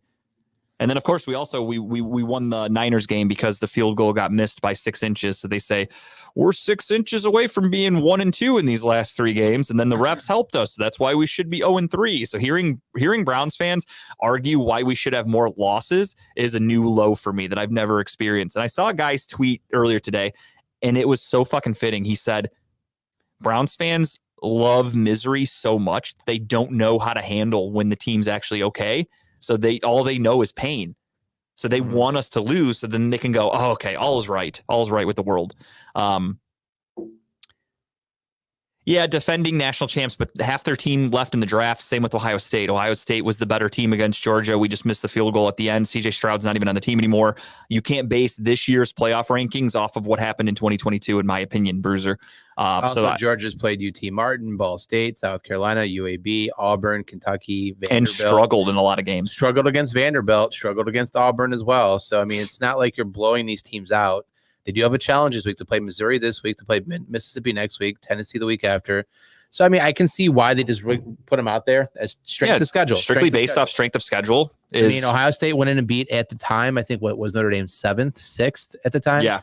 Close game. They went out and beat Penn State pretty handily last week. Yeah, like Ohio State didn't rank Notre Dame 7th that week. They just played them and beat them, albeit last play, but a win's a win. Yeah. Especially against a top 10 opponent. Mm-hmm. And, I mean, I don't know, they deserve it. We'll see what happens. It's always interesting, but I just love the amount of salt. Pat said I look like a bag of shit, but working out isn't part of my job. That's fair. That's very fair. Yeah,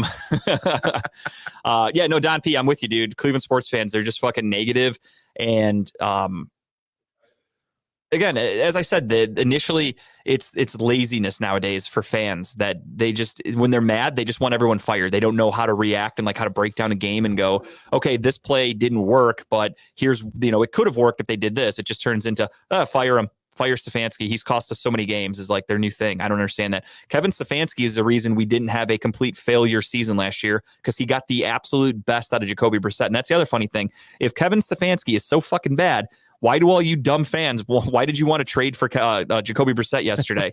If we were so bad under Stefanski and Brissett last year, why the fuck do you want him back? You guys talk yourselves into circles and into corners and you don't know how to respond. And that's what happens with your buddy Jamie. I get into arguments with him and I'm always like, he's like, that's your problem. You always think you're right. And I'm like, okay, show me where I'm wrong. I will happily wait for you to give me an example. And then he just comes back with you name calling. And like, he gets all fucking sad. So nobody's ever actually been able to call anything. Called him hindsight. Captain Hindsight. And that's where he said, oh, I can't believe you would name call like that.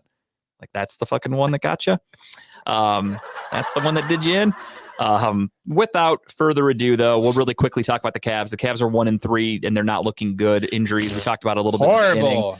I picked them to lose. They are currently losing almost halftime against the Knicks. Only a few points, though, but it was a close game at halftime yesterday, too. How many threes does Mitchell have? I don't know. That's a good question. I'll look that up. But while I look that up really quickly, James Harden did get traded. We talked about that. A little bit of news going around the NBA for a bag of peanuts, basically. A whole lot of nothing. And we'll see what happens with that Clippers team. That Clippers team now has Russ Westbrook. They have Paul George. They have Kawhi Leonard. And they now have James Harden. On paper, on NBA 2K, I should say, championship. Yeah, I don't think you're beating that team. In real life, where you need a bench. And, one of them's getting hurt. And there's only one ball on the court, so they can't all just score at the same time. Going to be tough. Going to be tough. If I make a big man on 2K, I'm definitely going to the Clippers. 1,000%. Every center in the league, like if I'm DeAndre Ayton, I'm like, hey, Portland, can you guys get me the fuck out of here? I'm trying to go to LA. New York is up 50-49 at halftime, and we are looking at 3-pointers for Donovan Mitchell. Yes. How many do you need? I need 4. Well, it's halftime, and he already has 5. Nice money. See, guys, make some money off that shit. He is 5 of 7 at halftime, so he is the exact reason we are in the game. And the Knicks are shooting threes like shit, so that's actually helping the Cavaliers. Josh Hart is 1 of 2, and Dante DiVincenzo is 2 of 3. The rest of the Knicks do not have a 3. They are 3 of 14 combined for 3. Cavs are 7 of 18. Brandon says it'll be an 8th seed. Who's that? Oh, the Clippers? Yeah. No, it's the Cavs probably. Oh, yeah, at this rate. Or maybe I don't know if he means Clippers or the Cavs. Yeah, I don't know. I mean, I can't really get mad at the Cavs yet. I need to see him healthy. I need to have Jared Allen. I need to have Darius playing Garland. Like a 3rd string rotation, basically. Yeah. It's horrible. Without Darius Garland, who's your second leading scorer on your team, that kind of is important in the NBA. And Jared Allen is a rim protector, and that's another big key component. So I'm not ready to be completely down on the Cavs, but I do think they need to figure some shit out sooner rather than later. Seed. Okay. Right. I don't know. I could see them being a higher seed because of the regular season. Regular season wins are fucking easy. But I guess I won't say easy, but Cavs playing the refs again tonight. No shit. I haven't had a chance to watch any of the game yet, but I mean, 50-49 looks very, very similar to last night. We'll see what happens with that. And yeah, again, I need to see this Cavs team healthy before I can really get upset. I've always said it. I hate losing more than I like winning. So the fact that we're 1-3 and we lost to the Knicks last night just pisses me off because I fucking hate the Knicks. You get used to it though. We lost the Knicks a lot in April too. Oh, I haven't forgotten. Trust me. I have not forgotten that.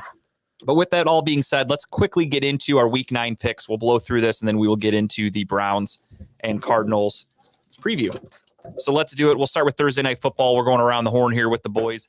Quick score update. Tim's got it up there for you. I have gained a little bit of ground because we all got our bonuses last week, and I had a couple extra picks that went my way.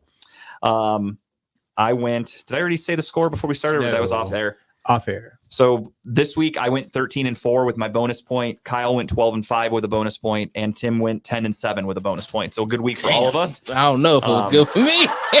Hey, you were over 500. I was over 500 for sure. That's the way I look at it. So let's get right into it. Thursday Night Football, we've got the Tennessee Titans taking on the Pittsburgh Steelers. I don't remember if this is a home or away game for which team. The Steelers are home. Steelers are at home. So it is in Cousin Fuckville. I mean, Pittsburgh. Tiny Towelville. Tiny Towelville. Tiny Tim. It's going to be an interesting game. Kenny Pickett is a little banged up, but he is going to be playing. Will Levis is getting his second career start. He looked good against the Atlanta Falcons. That's not saying much. Now he's going up against a much tougher defense, but they are going up against a shitty offense. However, the Tennessee Titans defense is really good against the run, really bad against the pass. This is an interesting game. I truly don't even have a fucking feel on this one, if I'm being honest with you. I've gone back and forth in this one. The spread, is 2.5 right now? Actually, on NFL.com, they don't show the spread, so let me look it up on ESPN, because ESPN will show. Died, so I don't know. I think I wouldn't even know. It looks blank no matter what. Dead. Give it here. All right, so they're not showing that on there. That's fucking It's annoying a as USB-C shit. charger. Oh, you got the new one. Yeah. Oh yeah, fancy boy. All right, we got Pittsburgh -2.5 right now. So Vegas, it's not a very big spread. Vegas thinks it's gonna be kind of close. So give me the Titans and the points. You're going Titans +2, huh? Yes. I'm actually going to Steelers, but I'm not taking the points. I was back and forth on this the entire time because with Cam Hayward coming back this week. I don't know. Yeah, I'm with Tim. Give me Pittsburgh, but no points. Yeah. I'm taking the Steelers. I just think at home against a rookie, their defense is pretty good. Their defense creates turnovers. The Browns beat the absolute shit out of Tennessee a few weeks ago, so Tennessee's not a very good team. Yeah, I was back and forth on this one. Yeah, give me Pittsburgh, but I'm not fucking with the spread on that one. Yeah, not at all. Yeah, you're on your own on that one, dude. That's a bold choice. It's all right. Watch he fucking hits it. In what is probably going to be the game of the week, and I'm really fucking stoked that it is in Germany, so it's a 9:30 start. We have the Chiefs against the Dolphins in Frankfurt. Did you see Mike McDaniels walk out for his pet presser yesterday? No. He walked out, and the headline to the thing was like, German. Are they already in Germany? Yeah. German media team not ready for Mike McDaniels. He walks out, he's like, yeah, I probably look a lot bigger in person. Nobody laughed. Hey, even though I thought it was funny. You win some, you lose some. This should be That's a fact. You got to learn that. Not everything is going to hit. Yeah. This should be a good game, though. Yeah. So right now, I mean, it's basically a pick 'em. Vegas has Kansas City -1. Yeah, wow. I'm taking the Chiefs. I'm tough on this one. After that embarrassing loss last week, I yeah, think the Andy only Reid's got the way I look at it is I'm with Kyle. They got embarrassed last week. They're overall relatively healthy, the Chiefs. So are the Dolphins. However, the Dolphins have proven that they can beat up on shit teams. When it comes to good teams, yeah, they struggle. Chiefs are a good team. So with that being said, until proven otherwise, give me the Chiefs. Yep. And don't get me wrong, I hope he scores because I have him in fantasy. But if anybody knows how to kind of maybe slow down Tyreek Hill a little bit, might be his ex team. Could be. Maybe. Could but be. Either way, I'm going Kansas City. I'm going with my gut. But I'm not confident enough to take any fucking points on that one. I'm going to go with my gut, and I'm going to go with the Dolphins. He is going with that low gut. That low gut. That extra long gut. Or long, sorry, not low. He calls it long tummy. Going Miami. All right, Tim's trying to make himself a little comeback, and I respect the fuck out of that. Seahawks at Ravens. Ravens -6. Yeah, it's a tough one. Again, the Ravens, the Seahawks have one of the best defenses in football. Ravens? The Ravens at home. It's in Baltimore, so that's traveling across the country to an extent, or to a T. Yeah, I'm taking Baltimore just because of that travel. And I mean, for fuck's sake, PJ Walker almost beat the Seahawks in Seattle. Lamar Jackson's going to have a pretty good day, I think. Yeah, a little better. Ooh, you make this even harder. I make good points, is what you meant to say. Yeah, pause. Give me the Ravens. Yep, that's a smart choice. Remember, Tim, you want to gain a little bit every week. You're not getting it all back in 1 week, so don't make crazy picks. Right. Next up, Buccaneers at Texans. This is kind of an interesting one. Oh, and I didn't even realize that. So up yours, people that defended Baker. Buccaneers are 3-4. We're 4-3. You dumb illiterate motherfuckers. You can't count. Would you guys go to Chipper School of Math? First place Steelers. We're in first place, even though we have one less win. Damn. Fucking Pittsburgh. Damn, Chipper. Give me the Bucks here. Oh, yeah. I think I fucked up in the team I took for points. It's okay. I'll live with it. But I put Bucks plus points here. I want to. Because isn't Houston favored? Yeah, they are. Yeah. So it's Bucks plus 3. Fuck, I should change it. Let me look. Can I change it? Not if I do it first. Hang on. So I'm thinking about doing it. I got to go. I haven't looked at the other games yet. I'm just trying to see the spread. So let me see if there's anything I like better. And as of right now, there's not. Fuck. Unless I take. No, I don't even like the Browns. I mean, the Browns are -8. That's fucking crazy. Give me the Bucks plus 3. Son of a bitch. That's what you get for jumping on picking Steeler games every fucking week. You snooze, you lose. Against them. But yeah, I'm still taking the Bucks here. All right, Tim. Yeah, give me the Bucks as well. I'm not taking points though. Yeah. After losing to Carolina last week, I can't take the Texans for a couple of weeks. I need to see them regroup. Yeah. This might be the regroup game, to be honest. It's very possible. That's why I'm not willing to take it yet, so we'll see what happens. Bears at Saints. This is an interesting one. Bears, I believe, are still going with their backup quarterback who looked like shit. Sexy McCare's person. The Saints are kind of coming into their own. Their defense is playing really well. For me, give me the Saints. I think Carr's starting to get the offense down. Yeah, but give me the Saints here. And again, the NFC North or South sucks. So the division is wide open. You're taking the Saints as well? Yes. Tim? Yeah, I'm taking the Saints as well. Clean sweep right there. Vikings at Falcons. Vikings are starting a rookie. Falcons are starting Desmond Ridder.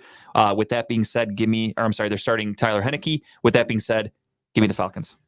Taking the Atlanta team as well. Dirty Birds. Ooh. Ooh. Give me the Vikes. Ooh, all right, let's do it. Tim is disrespecting that guy Dub and going against him. Speaking of that I've been guy, riding Dub, with you all week. you really have been. You You can check out Dub on Thursdays from 3 to 4, only on Redline Radio. And then also Thursday evenings, you got the Lex Vegas show from 7 to 8 and Broad Street South from 8 to 9. Fridays, nothing. Saturdays, you've got Unscripted from 10 a.m. to 12 p.m. with star of the show, with Dave Wallencheck, and sometimes with Chipper.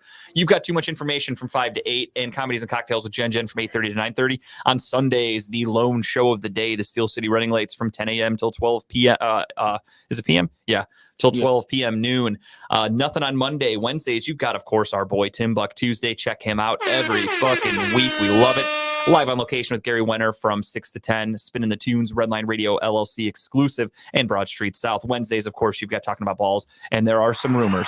There is some chattering going around that Cleveland's finest is making a return to Redline. Really? They have not posted any dates or teasers for dates, but they just keep posting that they are coming back. So we look forward to joining them, welcoming them back to Redline. I love a good comeback, sir. Yeah, Jason, that was a bold choice by Tim, but Tim's down by like 10 picks right now, so he's got to make some bold choices. Got to roll the dice.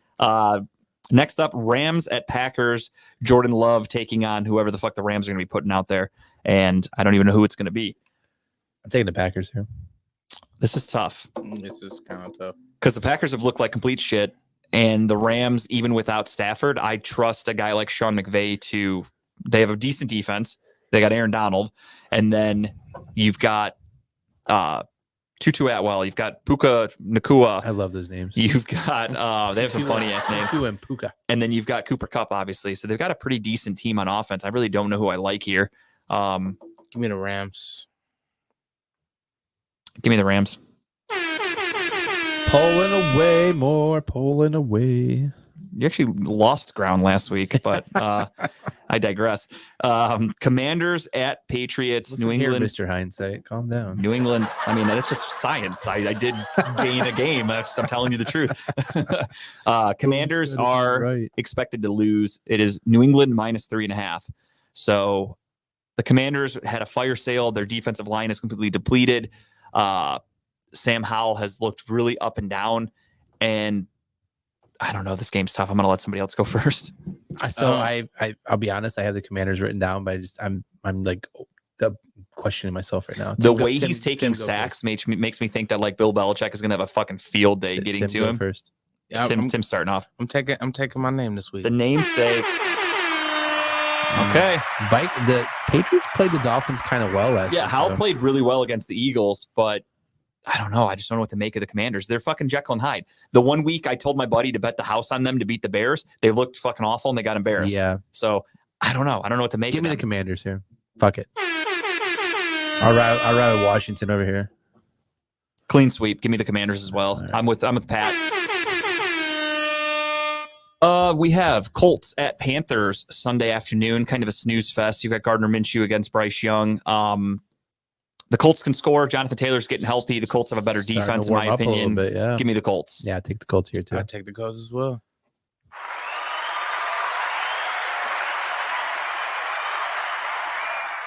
Giants at Raiders. Danny Dimes is returning, and the Raiders are starting Aiden O'Connell. Fresh game, brand new. Antonio Pierce making his Coaching debut. And he had an interesting quote earlier today where he said that he is, what did he say? I got to find it. It's actually pretty fucking funny because when you take it out of context, it's very inappropriate. Let me find it. It should only take me a second here. And Jason says he thinks the Patriots are going to cover that. So that's an interesting take there. Yeah, here it is. Raiders interim head coach today. And quote, I'm a former player. I touch former players. They're going to feel me. I need to feel them. That was a legitimate quote. Legitimate quote. I wonder how many people in that press were like, what? Pulse. I saw that a lot of people retweeted those quotes with like the fucking wide eye emoji of like, what? What did he say? You go to Penn State? Is that what happened there? Penetrate State University. A lot of people touched him. Yeah. He's like, No, I'm he used was to this. he was I of get age, touched. so they wouldn't have touched him.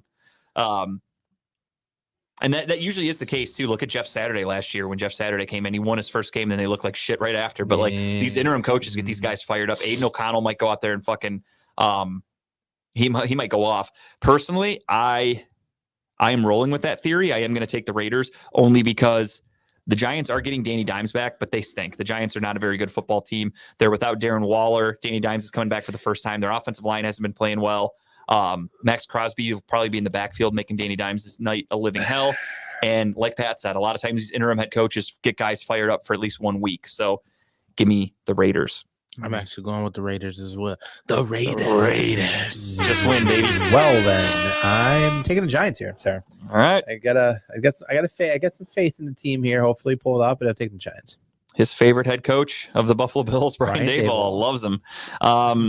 Sunday afternoon, in which should be a really fucking good game. Cowboys at Eagles. This is a tough game. This is a very tough game.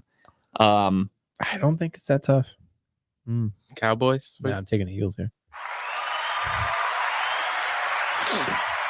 The Cowboys have been scoring a lot of points lately, and the Cowboys defense, I think, is a little bit better than the Eagles. Give me the Cowboys. I think the Eagles defense is going to have a interception fest with Dak Prescott. So You're taking Philly? yes. Okay. Tim? Oh, the boys. I'll take Cowboys. All right. Kyle, this is a big make or break week for you, dude. Wow.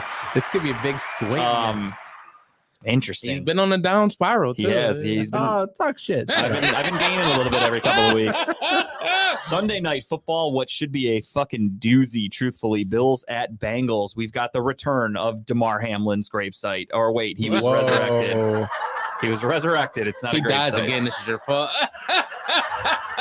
Imagine. If the Bills make him active for this game, shame on them. That dude should not even be on the fucking sideline, in my opinion. This is a tough one. I don't know if the Bengals are fully back. The Bills are a good team.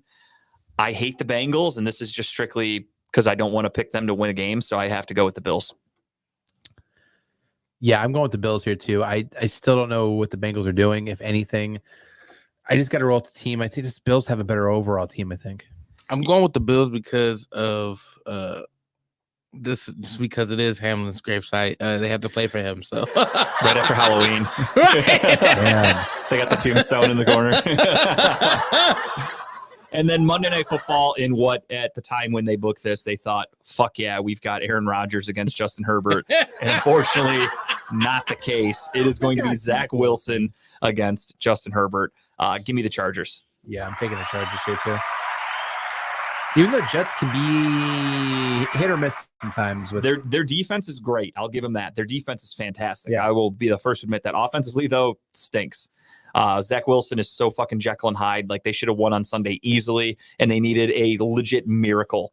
He completed passes with like 25 seconds left in the game that had never happened before in the NFL. And that's not because Zach Wilson's a good quarterback. It was fluky as fuck. So, and again, it doesn't help that the Giants had Tommy, don't call me Danny DeVito at quarterback, and they threw for -9 yards because they did what Browns fans wanted to do, and they didn't want to throw the ball at all with their third string quarterback because Browns fans keep running it. Are pussies. No, they're dumb. And pussies. They're dumb pussies. Dumb pussies. They're dumb pussies. So we've got a clean sweep for the Chargers there, correct, yes, Tim? You took the Chargers? Wow, yeah, I was did taking you? the Chargers. Okay. I would have taken the Oh, Jets. okay. Making sure. And that leads us to, of course, our final game of the week. That is the Browns and Cardinals. As of right now, it's looking like the rookie. Yeah, they haven't said anything about Kyler yet, have they? All they said today, Jonathan Gannon in his interview said, Kyler Murray is so excited to potentially play this Sunday.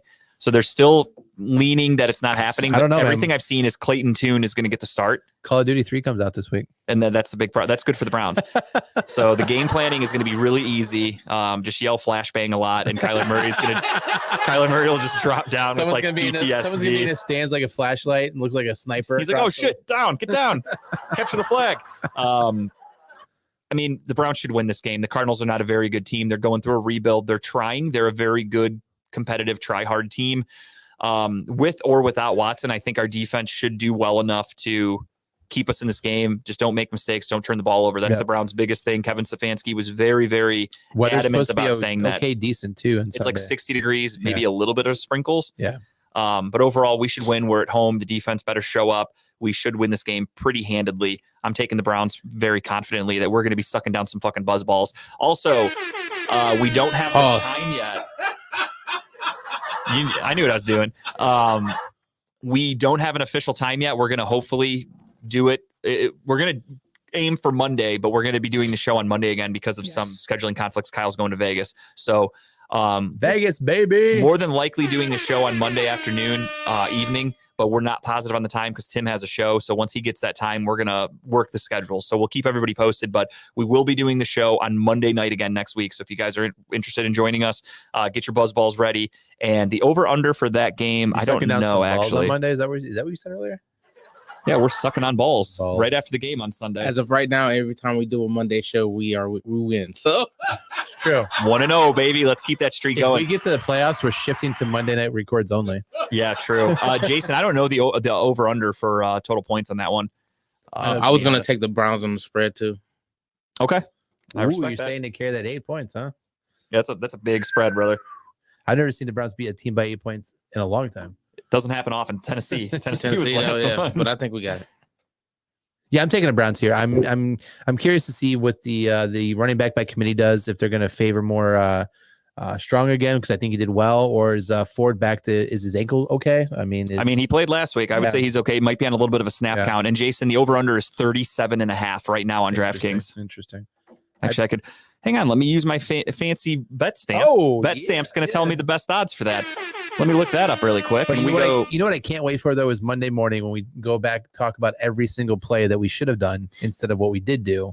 Yeah, 100%. Yell about it. And then be mad. And let's say hypothetically we win this game by 10 points, like Tim said. Tim's taking They're still going to be pissed off people. They're going to come in and say, well, we were 10 points away from being 2-2 instead of being 3-1 because Browns fans are fucking dumb. And pussies. They're dumb pussies, as you all know. Pussies. And over under is 37.5 on all the apps, actually. Because Betfred has it, PointsBet has it. So 37.5 is a pretty good number right now. Would you take the over on that? I would now because no. I still think the under.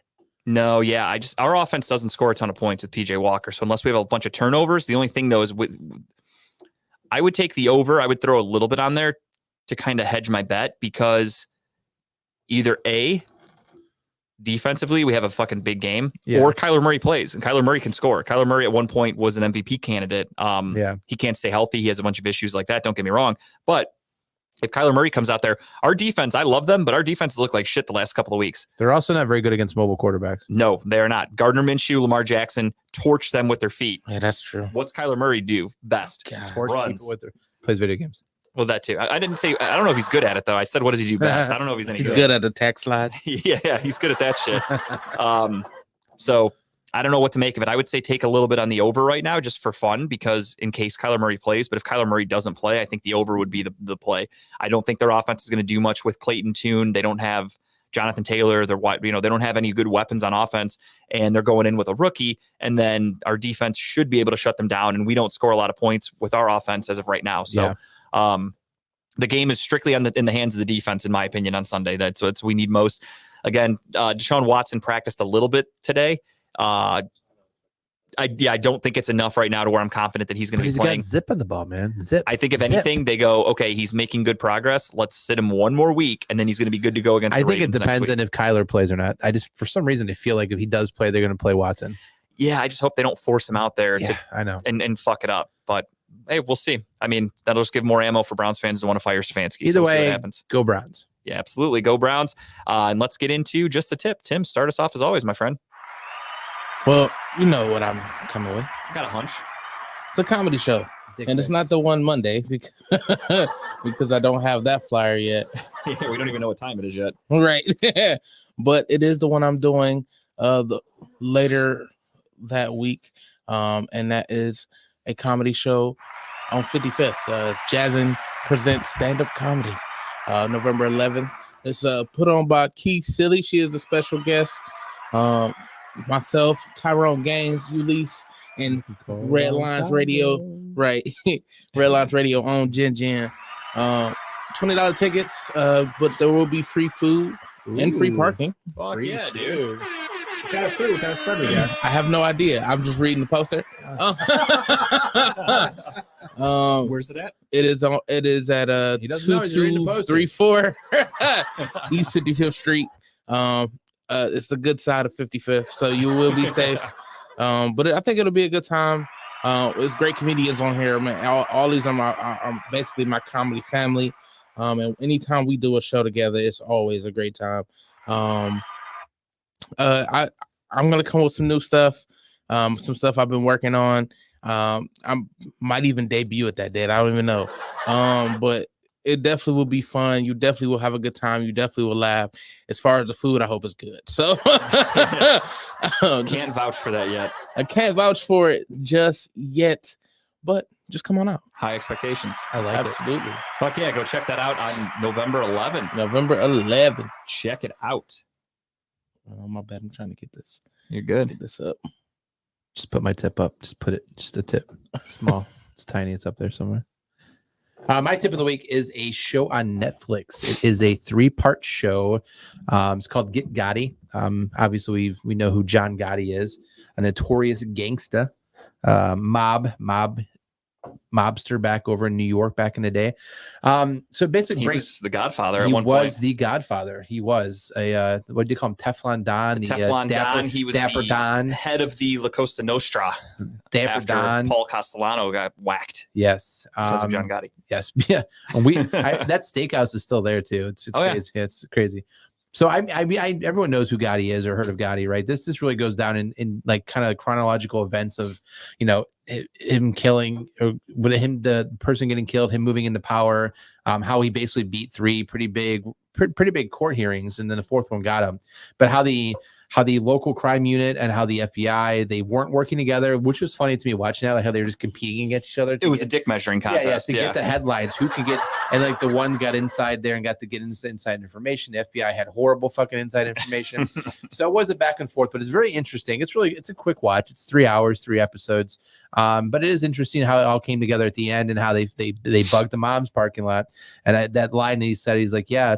And the guy is in the car smiling when he gets arrested for the 4th time, and he's like, well, talk about your mom or whatever, you probably be careful what you say in your mom's apartment. All of a sudden, like the fucking this blood. And he said the guy just stopped. He said that smile went away real quick. Yeah. But if you're into the mob, the mob history, this was only back late 80s, mid 80s, early 90s. I mean, not so long ago. I mean, it was about 25, 30 years ago, but it's worth watching. So if you like this kind of stuff, like the mob stuff, go watch it. It's a quick watch, but it's kind of cool. Tim shit. Yeah, that'll happen. No, I watched the documentary too. It was very good. If you know anything about John Gotti, it's a cool backstory. I learned a little bit. For me personally, I'm infatuated with mafia shit. So I've been following Sammy the Bull on Instagram for years, and I know his story and what happened with his role in everything that happened with John Gotti. He fucking rat. He's Sammy the Bull, baby. He's the man. He's a bad motherfucker still to this day. So we have really cool stuff. Check that out if you like mafia stuff. I never saw the movie Gotti with John Travolta, so I'm going to watch that. Yeah, I might have to watch it now too. I never watched it either. It got horrible reviews, but I've heard from people that's actually not bad, so I want to check it out for myself. Now knowing the history and put everything together, it might be worth watching. For me, I was just like, I can't imagine John Travolta as a mobster, so it's kept me away from watching it, but I'll check it out. My tip this week is a movie that I watched. It was one that I didn't want to mention my name early because it's my review. We watched this Thursday night in our cabin, and that was Five Nights at Freddy's. It debuted on Thursday night on Peacock, also in theaters. And surprisingly, it made a shitload of money, and it was one of the highest. Excuse me, there we go. I haven't burped all day. One of the highest grossing horror movies in theaters in years. So it did really well. Overall, fun movie. I didn't know the full backstory of Five Nights at Freddy's. I'd only ever played the original game, which was basically you're a security guard at Freddy Fuzzballs, whatever the fuck it's called, pizzeria, just like Chuck E. Cheese. Buzzballs place, nice. It's similar. It's like Freddy. Fuck, I don't remember. Something like that. But you're the security guard, and at night the animatronic things come to life, and it's basically your job to keep an eye on them and not get killed by them. Was the original game. I guess as the games progressed, they came out with books and more storylines, and there is much deeper stories behind it now. It's a cult classic. Yeah, I didn't know how deep it went with the story. So in the movie, it's telling a story where I'm like, what the fuck is this about? And then after I looked on Wikipedia after the movie, I was like, okay, that makes sense, I guess. Like, they followed the story. So at first I was kind of like, didn't love it, because I was like, this doesn't make any sense. I didn't like, this isn't what the game was about. Then I read that that's actually what it's about. Little did I know that I went, okay, that makes sense. They followed it to a T. So interesting. Actually not a bad movie. I highly recommend checking it out. About an hour and a half, give or take. We were going to watch it. We just get around to doing it. It's such a busy weekend, but we want to watch it. Yeah, it was pretty cool. We were excited that it came out on the weekend that we were away, because I told Tara right away, I'm like, that's one we're watching for sure. Like, I love watching new horror movies. So we checked that out. And yeah, it wasn't bad. Check it out. I highly recommend it. Watch it. It's fun. Also, a little side recommendation. If you get a chance, watch Willy's Wonderland. I think it might be on Hulu still, with Nicolas Cage. It's basically just like Five Nights at Freddy's. He takes a job as a night security guard in a Chuck E. Cheese style establishment. Nicolas Cage says like 2 words in the whole movie. He just chugs energy drinks and kicks ass. It's a fucking awesome movie. Check it out, Willy's Wonderland. Third and final recommendation or tip I have for everybody. Yeah. This one is a little more on the serious side. Vote yes on issue 1 next week, please. If you guys go out there and vote. Issue 1, you may not think of it this way, but it does directly affect people you know. It affected my wife and I last year tremendously. And whatever your stance is on abortion, politics, whatever, that's totally your prerogative. I'm not here to judge you on that, but just remember that that's your opinion. So you shouldn't try to force that on other people. Whatever you don't like, you live your life that way. That's completely fine. I respect that. That's your prerogative. Don't force it on other people. If you don't like tattoos, you don't like, black t-shirts, whatever, just don't get those things. It's simple. If you don't like something that somebody else is doing, mind your own fucking business. So please vote vote yes on issue 1 next Tuesday. Super important election. Just get out and vote. Just get out and vote. Vote yes on issue 2 also. Absolutely yes on issue 2. So yes. Get out there and use your just research your freedom. Vote yes on 1 and 2, but you research, and there's other shit out there too. There's more issues out there as well. But it's a full ballot, so make sure you do your homework, make some good decisions, make your vote count. That's why we live in America, motherfuckers. Absolutely. So do that, please, and obviously post your "I voted" sticker. Everybody's got to do it. It doesn't count if you don't post your sticker. Yeah, you definitely didn't vote if you don't post a sticker. All right, everybody. We will talk to you again Monday. More than likely, it's going to be Monday at some point. We're going to figure that out. Yeah, Cavs are up by 5 right now. They just called a timeout. And we will talk to you guys on Monday afternoon. Go Browns. Let's get those buzz balls ready. I want you guys all, don't forget, #talkingaboutbuzzballs. And have a great weekend. We'll talk to you soon. Thank you for watching. Cleveland, that was for you.